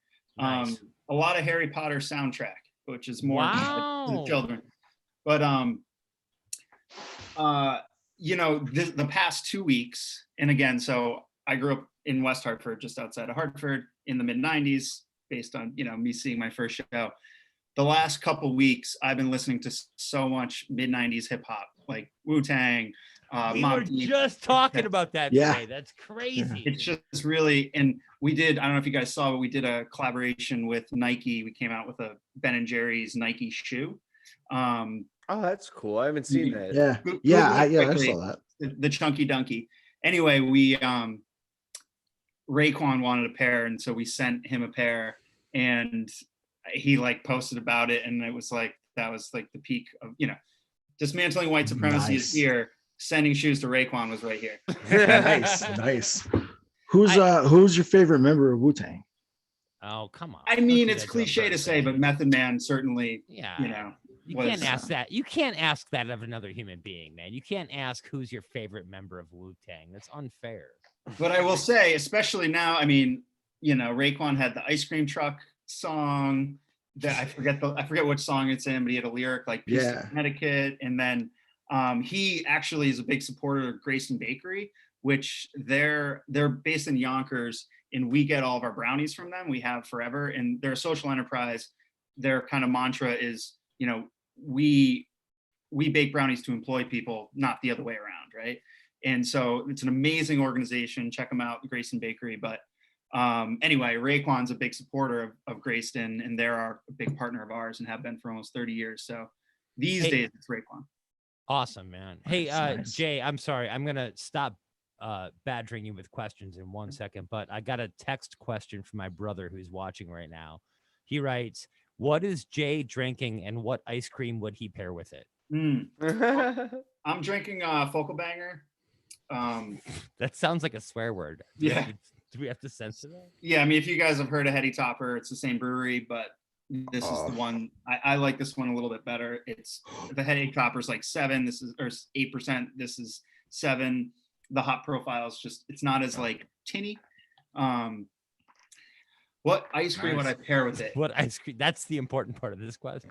I mean, the answer is I wouldn't pair ice cream with double IPA. Yes. I would. Correct. I mean, I love ice cream with like imperial stouts or porters. That's but not that my one. preference. Not There is a whole article on benjerry.com about pairing beer and ice cream, so you can Google that. Has that been updated to include White Claw and seltzers? It hasn't. It hasn't. Good thing. Don't do that. Yeah, don't do that. That's not needed. We're probably missing out from an SEO perspective by not having it, but we did do this was probably 5 years ago. We had a partnership with New Belgium Brewing Company where they made a Ben&Jerry's beer and we made a New Belgium ice cream at the same time. That was a lot of fun. So I had that ice cream on New Year's Eve, so I don't remember what it tastes like, and I couldn't find it again. I love that you guys do the partnerships and have like the punny flavor names and work with different artists. What's the latest one? I haven't caught up on the new flavors. I'm kind of still old school. I mean, I know the it's ice cream. That was probably the last new one I saw. Yeah.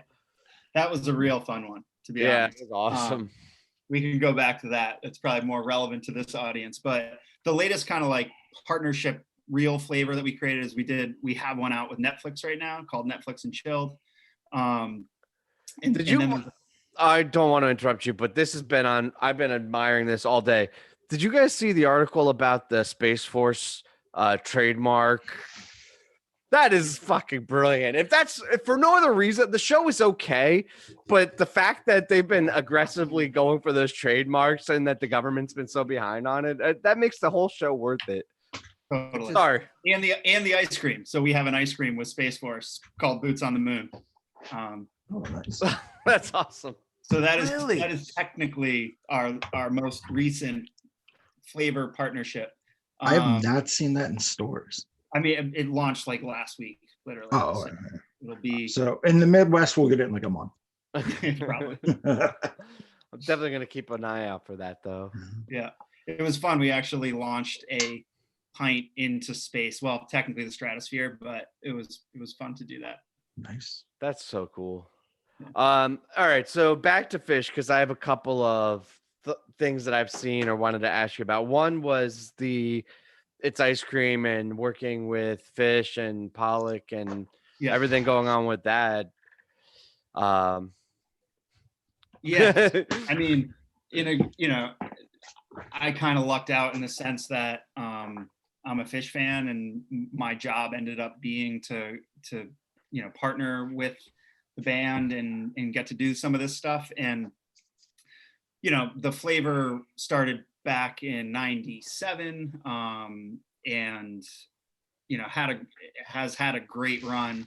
I think when the band came back in, what was it, '09, I was at Ben&Jerry's at the time, and I was at a design agency before that, so I knew Beth, and the agency worked a lot for Phish. So I knew Beth, and then I think it was Indio where we kind of set up next to Water Wheel and just were kind of in the village with them. And to be honest, it's just like the different activations that we've done through the years have just come really organically. So, we did the world's largest cowbell ensemble. That was the other thing I was going to ask you about. That was awesome. The world record. That was so fun. But that came, we were at would have been the first Watkins Glen. I ran the 5K in a cow suit, and we were just hanging out after, being like, oh, the 15th anniversary is coming up, we should do something fun. And it was Beth who came up with the idea of like, let's break a world record. And she found that one, and Fishman was in, and it just, went from there. What's your best time in a 5K? I don't even know. Come on, man. Come on. You got to have a number, man. I really don't. It's probably, if I'm running in a race, if I'm running a 9-minute pace, what is that? 30, low 30s? All right. Better than me. Attaboy. But proud of you.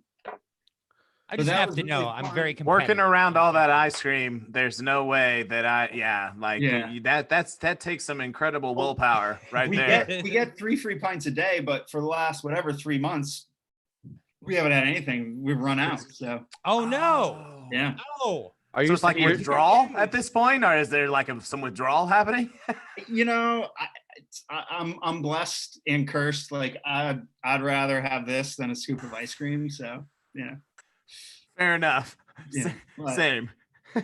You guys are still working remotely? Yeah.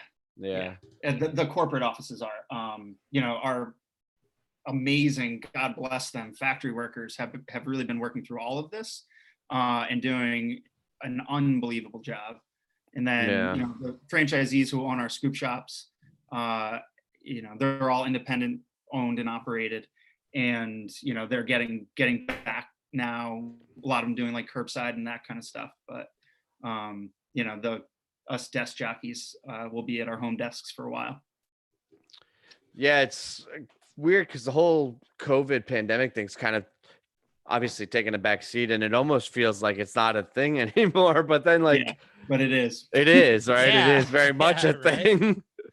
Yeah, I think this is another thing to watch out for. I see another bump coming, but if you actually do it's more like 2 weeks from Memorial Day, not from when the protests started, that I think are going to be the problem.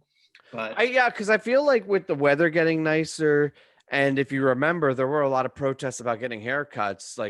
Right, that was the important thing to protest before. Yeah. I feel like there was already leaning towards a bit of a bump, and maybe I don't think it really matters whose fault or whatever pointing fingers, but I think there's going to be a lot of finger pointing, and it's going to get a little muddy and dirty, but hopefully people are being safe and stay safe, and get the message out, and obviously this is something that needs to be publicly shared and out there, but at the same time try to stay safe if you can. And we'll see what I had a problem this morning because I'm a smoker and it was really hot out. And so I was short of breath, and I felt like it was having a fever. And so I thought I might be COVID positive. Dude, that was. You got to quit, man. No, I think nicotine keeps it from it. You're right next to Dodger Stadium. You can go get tested, and you could walk to the testing at Dodger Stadium. Yeah, but I'm a smoker. I can't walk, man. That's true. Yeah. And they don't like scrape your brain anymore. Like it's a real easy it's test quick. now. Oh, they Yeah, do an easy one yeah. now? That's what's been Yeah. keeping me away. Yeah. Yeah. See, you can do it. This has Oh, to be the fuck. most unconventional show Jay's ever been on. brought Like, up- Jay, come on the line, and it's just I- chaos. I think you brought guys up win the jokes. prize for that. Congratulations. Well, we I don't know. aimed It's part for of the you. charm, I think. It is our brand, Jay. It is our brand. That's what we got. Nice. Maybe So- honestly, you could maybe help us out with that a little bit. You seem to be like, you give us some like free, I freelance. mean, you guys are you're on brand. It's called The Lot. It's happening. Nice. That's It's all very it lottie. is. It's very Speaking lottie of right brands, I had a question. Okay. All right, Llama. Let's do that. So when I was growing up, like we'd get baseball cards like these that weren't made of paper. Hmm. Have you guys thought about putting baseball cards and pints of ice cream? Oh, No. great question. And it'd probably be hard to put them in the ice cream, but there's no reason we still couldn't do like Ben&Jerry's baseball card packs that Yep. people would probably buy. Or like in the Yep. lid. You could do it like in the lid. too, Yeah. or like Yeah. It Yeah. wasn't actually in the ice cream. I like Oh that. my god. I like that a lot. Yeah. And like it's nice. I mean, I think it's one thing I learned from the Phish community that I'll tell you is like crazier when it gets over to sneaker world is people love things that are limited. Yeah. Oh, And man. like those shoes that we launched a few weeks ago are like going on whatever sneakerhead sites for like $2,000, which Sneaker community is intense. Like, Well, Yeah. the dude that ate the ice cream out of the sneakers, right? That became like people were like, "Don't you dare do that!" Like Yeah. people want those sneakers. What are you doing? Like that was a thing. Like you he got know, it's dragged like- for that. it's like imagine someone, eating ice cream off like a Pollock print. You'd be like, what are you doing? Exactly. No, I was one of those going, "Geez, man, those are really cool sneaks, man. If you got a chance to get a hold of those, don't eat I the think ice the cream out of 'em." sneaker community are way more intense than the poster community too. Yeah. Oh no, we lost Jay. That's all right. They'll be back. Hopefully, we I need- bet we he's need to get pulling Kev out the back in sneaks. here. I Kev. knew he was pulling out the sneaks. Oh. Oh, That's this You works. got a set, dude. Of Oh, course you they're did. so cool. I These kind of actually- get it. These were the production Those are sample sweet. that we had to sign off. So these aren't Holy shit, man. Even better. Dude, you're a Dude. millionaire. Do you realize that? You That's realize your you're gonna be retirement able to, right like, there. yeah, I've got that's some your posters. retirement, dude. Posters back here. We could trade maybe or something. Yeah. I don't know. But it's- no, it's posters just is the right shoe. He doesn't have the left one. Actually, Oh, no. the other thing that I have that is something here, we'll go mobile for a sec, that I truly love, and I bought this personally myself because I really wanted it, is the original sketch for the It's Ice stuff. I haven't hung it yet, but Oh, What damn. in the world? That is so cool. so yeah, it's still like in plastic from the frame. I haven't figured out a spot to put it, but and That we'll, is so we'll finish the cool. tour by the Damn, how did you hold that? Baylor Steely. Oh man. Boom. That's actually a Nice. T-shirt I put in a frame. Jay, next time you come on the show, you got to open up with that shit, man. Like, come on. Like, you held that back. You held that back, man. We had Wow. important issues and Yeah. topics to touch on, That was a fantastic tour of the room. I Jeez. know. Yeah, I that want to, was like, that was I kind that of was want to see the great. bathroom right now. I We kinda should wanna see, like- encourage future guests to do that. Like, don't feel bad going mobile. It's Show Yeah, show us your cool shit you got hanging up. Yeah. That was pretty sweet. Yeah, but nothing will compare to that like Pollock, like one of a kind thing that Jay just showed us. so. Did you talk to sketches. Pollock directly for that, or Yeah. So the way that went down is the first time we worked directly with Jim was for Randall. Sorry, Jim. I didn't mean to be rude about it. It's good. It's relevant for sure. Yeah. First time we worked with Jim was Randall's Island, so we started. Well, we'll keep the tour going. We started whenever we would do like a festival with Phish, we'd do a T-shirt. So this was the first Super Bowl one. Like it was Phish food, and kind of made it like a lot tee where you had like Antelope Tire Company and all that stuff. So we would do these just one-off T-shirts with Water Wheel. And then for Randall's, we had Jim do it, and it was like a clown over the bridge It was really I've seen fun. And then I forget, I may mess up the chronology a little bit, but going into Baker's Dozen, you know, we talked with the band, knew they were doing it, and we did the Freezer Reprise flavor, which was a total one-off. Like, we only sampled it the first night of the Baker's Dozen. It was a lot of fun, just kind of commemorating that they were doing it. And we had Jim do a t-shirt for it. And so out of that, it was literally at those meetings where it was first Baker's Dozen show. I went down, we sampled at it, and we said, oh, let's make this, let's actually release this. And got back, it had donuts in it, but donuts and ice cream are fine for like one-offs, but at a production level, and they don't keep well. So we had to tweak the recipe. And so the flavor developers started working on a different flavor then that was actually inspired by some of the runners up to Phish food back in the mid 90s. And that's where It's Ice, the flavor profile, came from. And so it was a matter of 3 weeks where we put that together, because I ended up bringing Baker's Dozen. I went to the first show and I went to the last two. And the second to the last, we brought a sample of what became It's Ice for band and management to try to the show. And you had a 10 at the Baker's Dozen, right? For It's Ice? Did we had what? You had a 10 at the Baker's Dozen? For Freezer Reprise, not for It's Ice. Oh, because I remember stopping by the 10, and in my mind, Tim. Get it straight, Tim. Well, there are a lot of Reprise. So it was the same thing. Like, and I know you guys know Cash for Trade, but Dusty, who was one of the co-founders, and he's a web developer at Ben&Jerry's. And so when we were coming up with flavor names, Freezer Reprise was his idea, and It's Ice Cream. I forget exactly who came up with that. Freezer Reprise is they're both my favorite for sure. And then and I think I met with Jim in New York just to talk about it, and then he was up here that fall for like a show, like an art show at the Flynn. We met and he had sketches, and I mean, relatively speaking, it was just kind of like, whatever you want to do, cool, looks awesome. You know? Right. I mean, you're not giving notes to Jim Pollock, right? Like, I mean, and in a good way, we don't have to, because what people want is just what he does. Like, we don't have to micromanage them. I mean, we did have to take the art and lay it out in a pint, and there was a little back and forth there, all good collaborative stuff. But so that's how that went down. It was just about a year later that we launched It's Ice, which was fun. Can we all agree that if we can find it, like, we all eat Ben&Jerry's ice cream for dinner and a movie next week? Like, I know it's late notice right now, but can we just do that? Sure. What flavor? I have like 8 of them in my freezer. Oh, send them out, man. Mail them.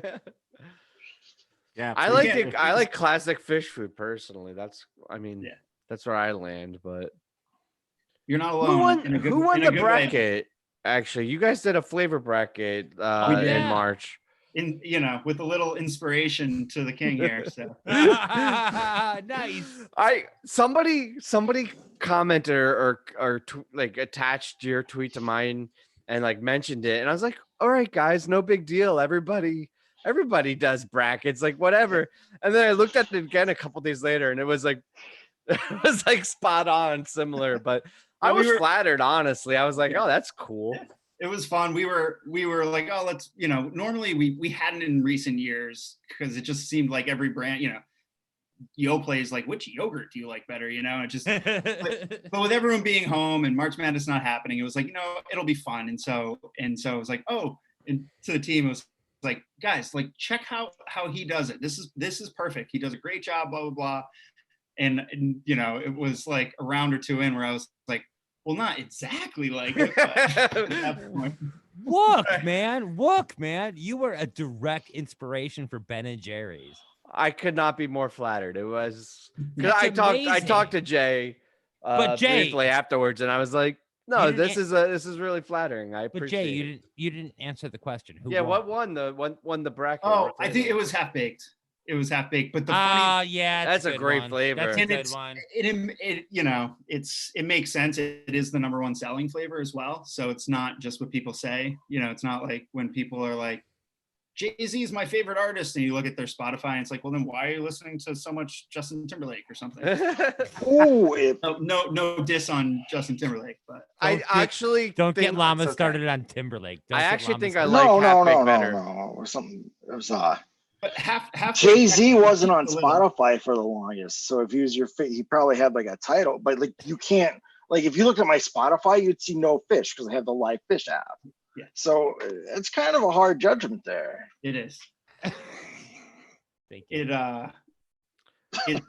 And I get my year-end Spotify thing, and it's like it's more kids music than anything else. Oh, it's like you're listening to Pink Fong more than anything else. That's awesome. I've been trying to get into the K-pop guys, only because they've become social justice warriors, and I feel like I should support them.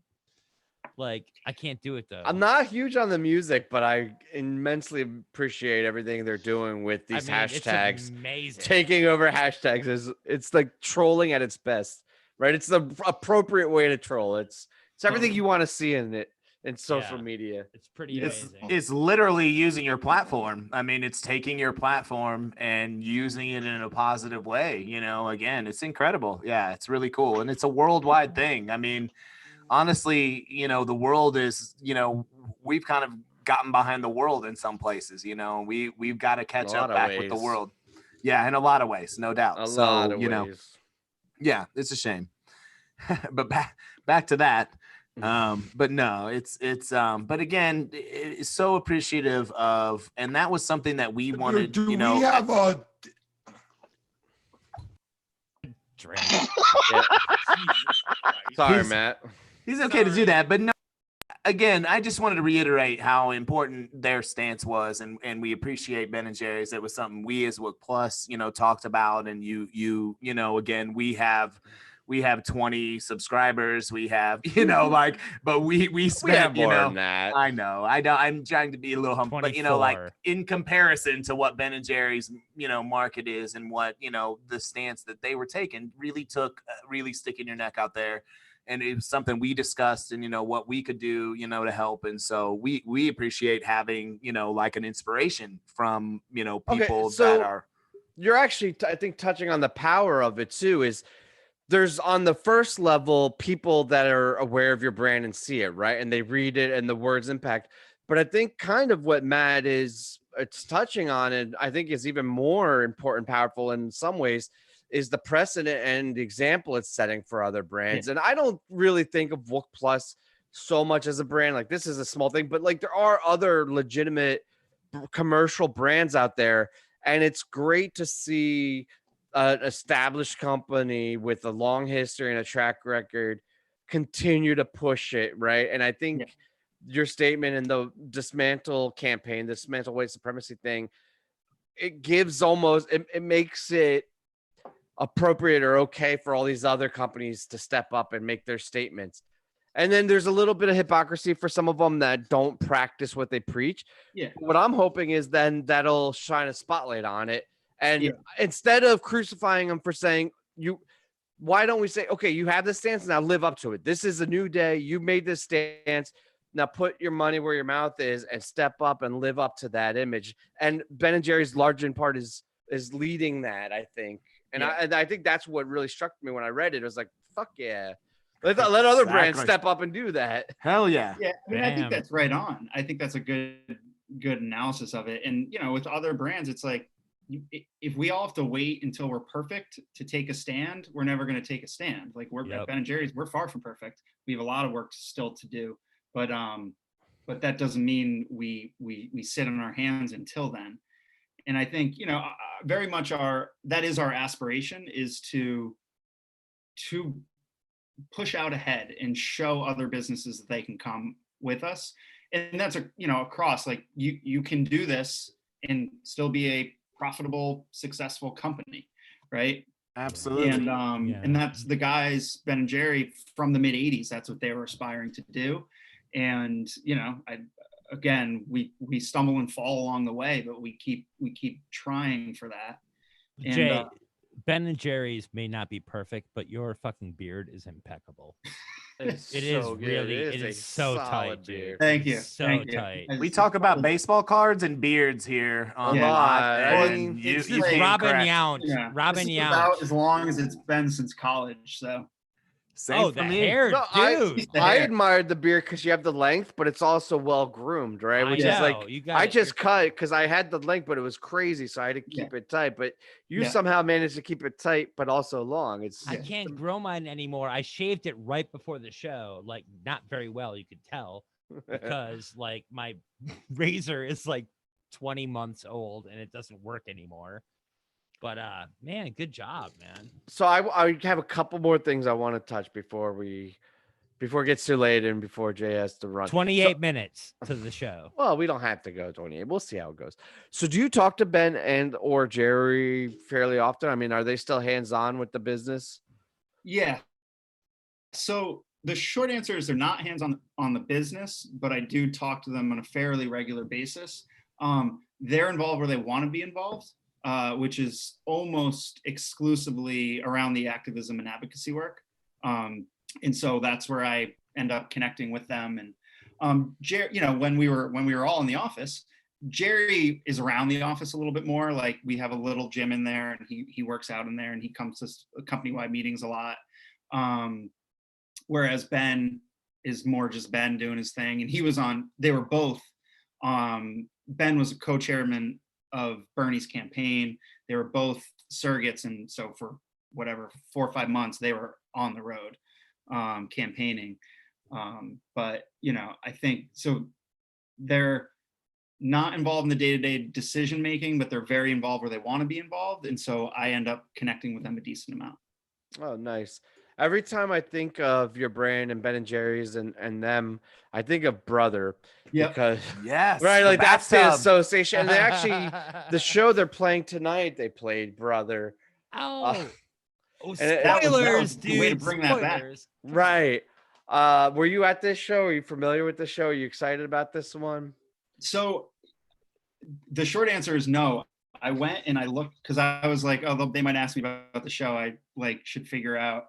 Summer 2013 is one of 2 summer tours between 97 and today that I didn't see a show. And 2018 was because of Curveball. That was all I had planned. And 2013, I went and looked back. I was like, why didn't I go to? I think my son had just been born, and like it was that chaos. And where they played up here was SPAC, and I'm not trying to be controversial on your show. Do it. It happens all the time. And everyone who's all like, no, SPAC's beautiful, like the pavilion, blah, blah. Yes, if you're 10th row at SPAC, it's amazing. I agree. But it's the worst lawn in the country. Yeah. And they always play over 4th of July, and like the Holiday Inn Express is $600 for the night. The closest campground's a 30-minute drive. That's my rant on SPAC. Wow, dude. I don't disagree. On the lot. Wow. I had a wonderful experience in 16, I think, 4th of July 16 at SPAC, but it had nothing to do with the venue. It was just, I was in a really good spot. I think it was my buddy's bachelor party. Like we went camping. So I have some good memories there, but yeah. Did I mention Ron Santo? Oh, God. 1962, right there, man.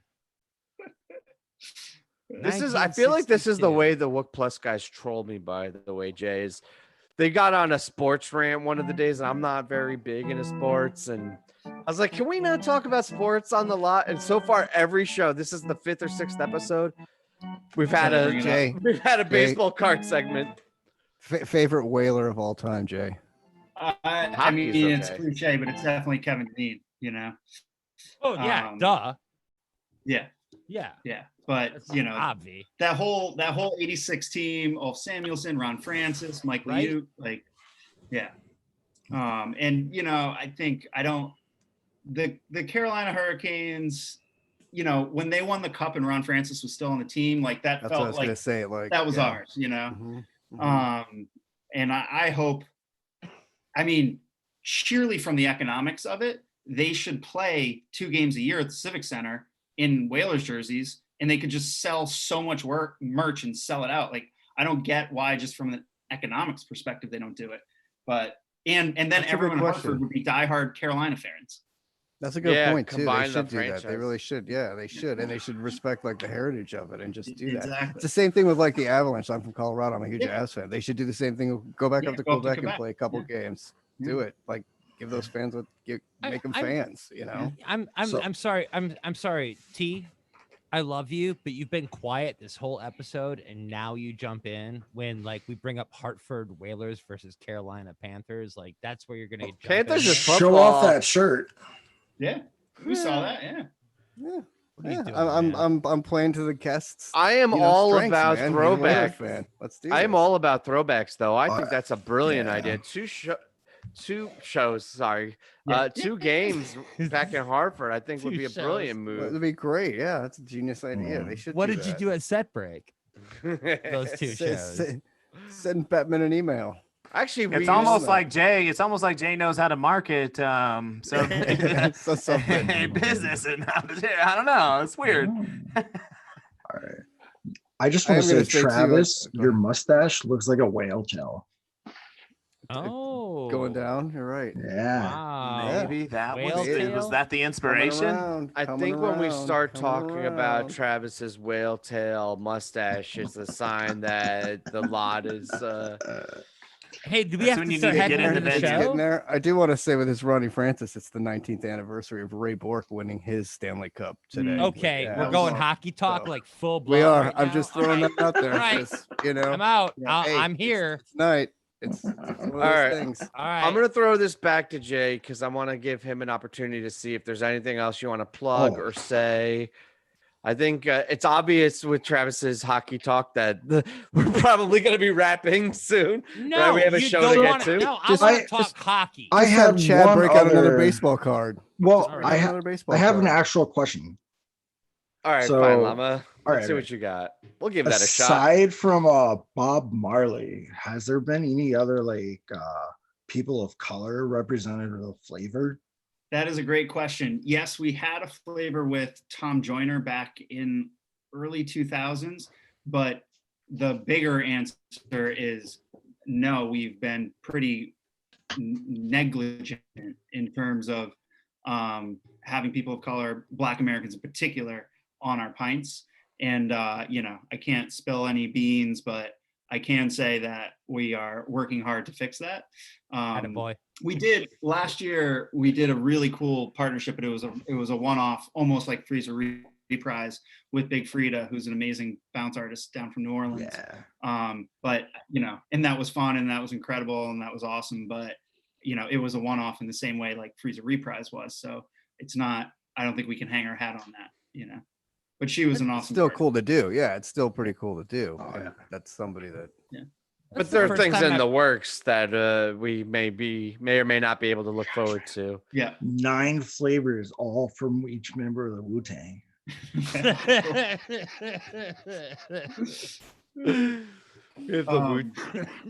That's just a freebie that I'm floating out.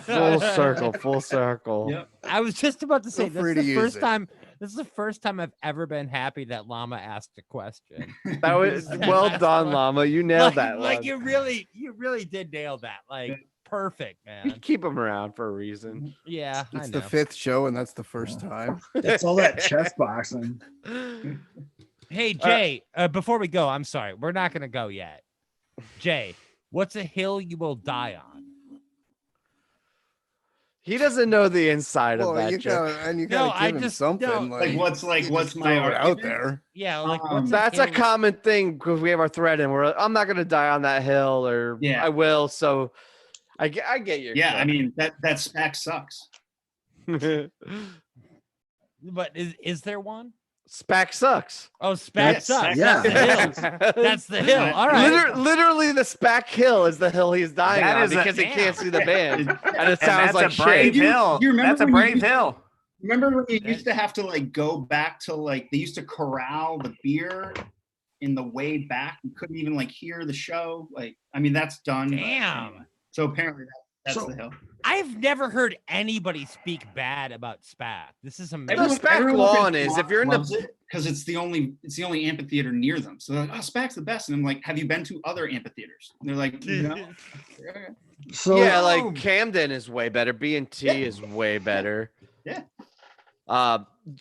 The one in Jersey, what is it? Garden State or PNC? That one sucks too. I don't like that venue. That Dude, venue's if shit. anybody was watching this show, the tweets right now would be horrific. I'm sure I'm gonna get. We'd be slaughtered. getting killed. Yeah. There's a couple people watching. No, Wook Plus is a safe place, Jay. You're fine. It's like There's 12 it's of them. yelling, got it's your yelling back, into Jay. the clouds, bro. We got It's your literally back, all Jay. family.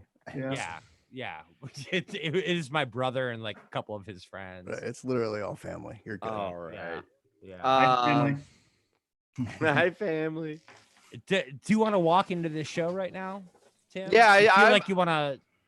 I'm looking forward to it. I think this is gonna be a fun show. I'm gonna go check on the wife and make sure everything's good. Jay, was there anything else you wanted to plug or say? I want to give you the last floor. I'll be a good marketer and plug two things. One is this is a little old, but we did do it's like a 7-minute mini doc that we did with Water Wheel that talks about the history of Water Wheel and the history of fish foods. If you Google it, I don't know, Ben&Jerry's fish food Water Wheel. But it's a really cool story. Fishman's on it. Ben and Jerry are interviewed. They talk about what happened at Brother and or at the Cuthbert Ball and how that all happened. And so I would check that out if you're a Phish fan, you haven't seen it.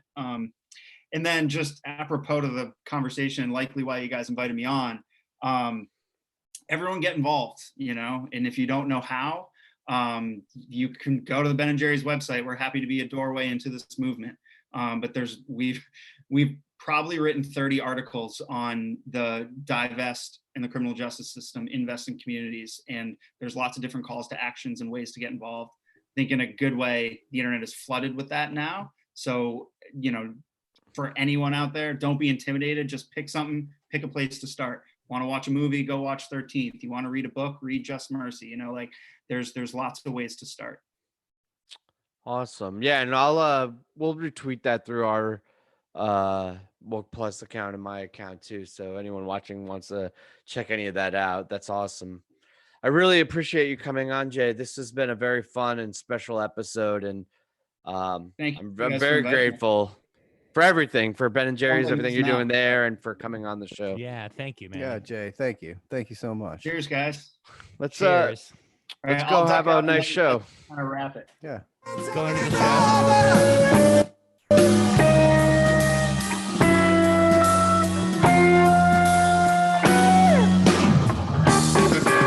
Let's get Ben and Jerry out here to help us out with this one here. Ben and Jerry. This is where the copyright flag comes. Exactly. Done. Boom, the whole video gets flagged. Oh, God. Hey, I love you guys. We're going to do this again next week. What do you say? Let's do it again. Let's do it. See you next week. Have a good show, buddy. See you guys.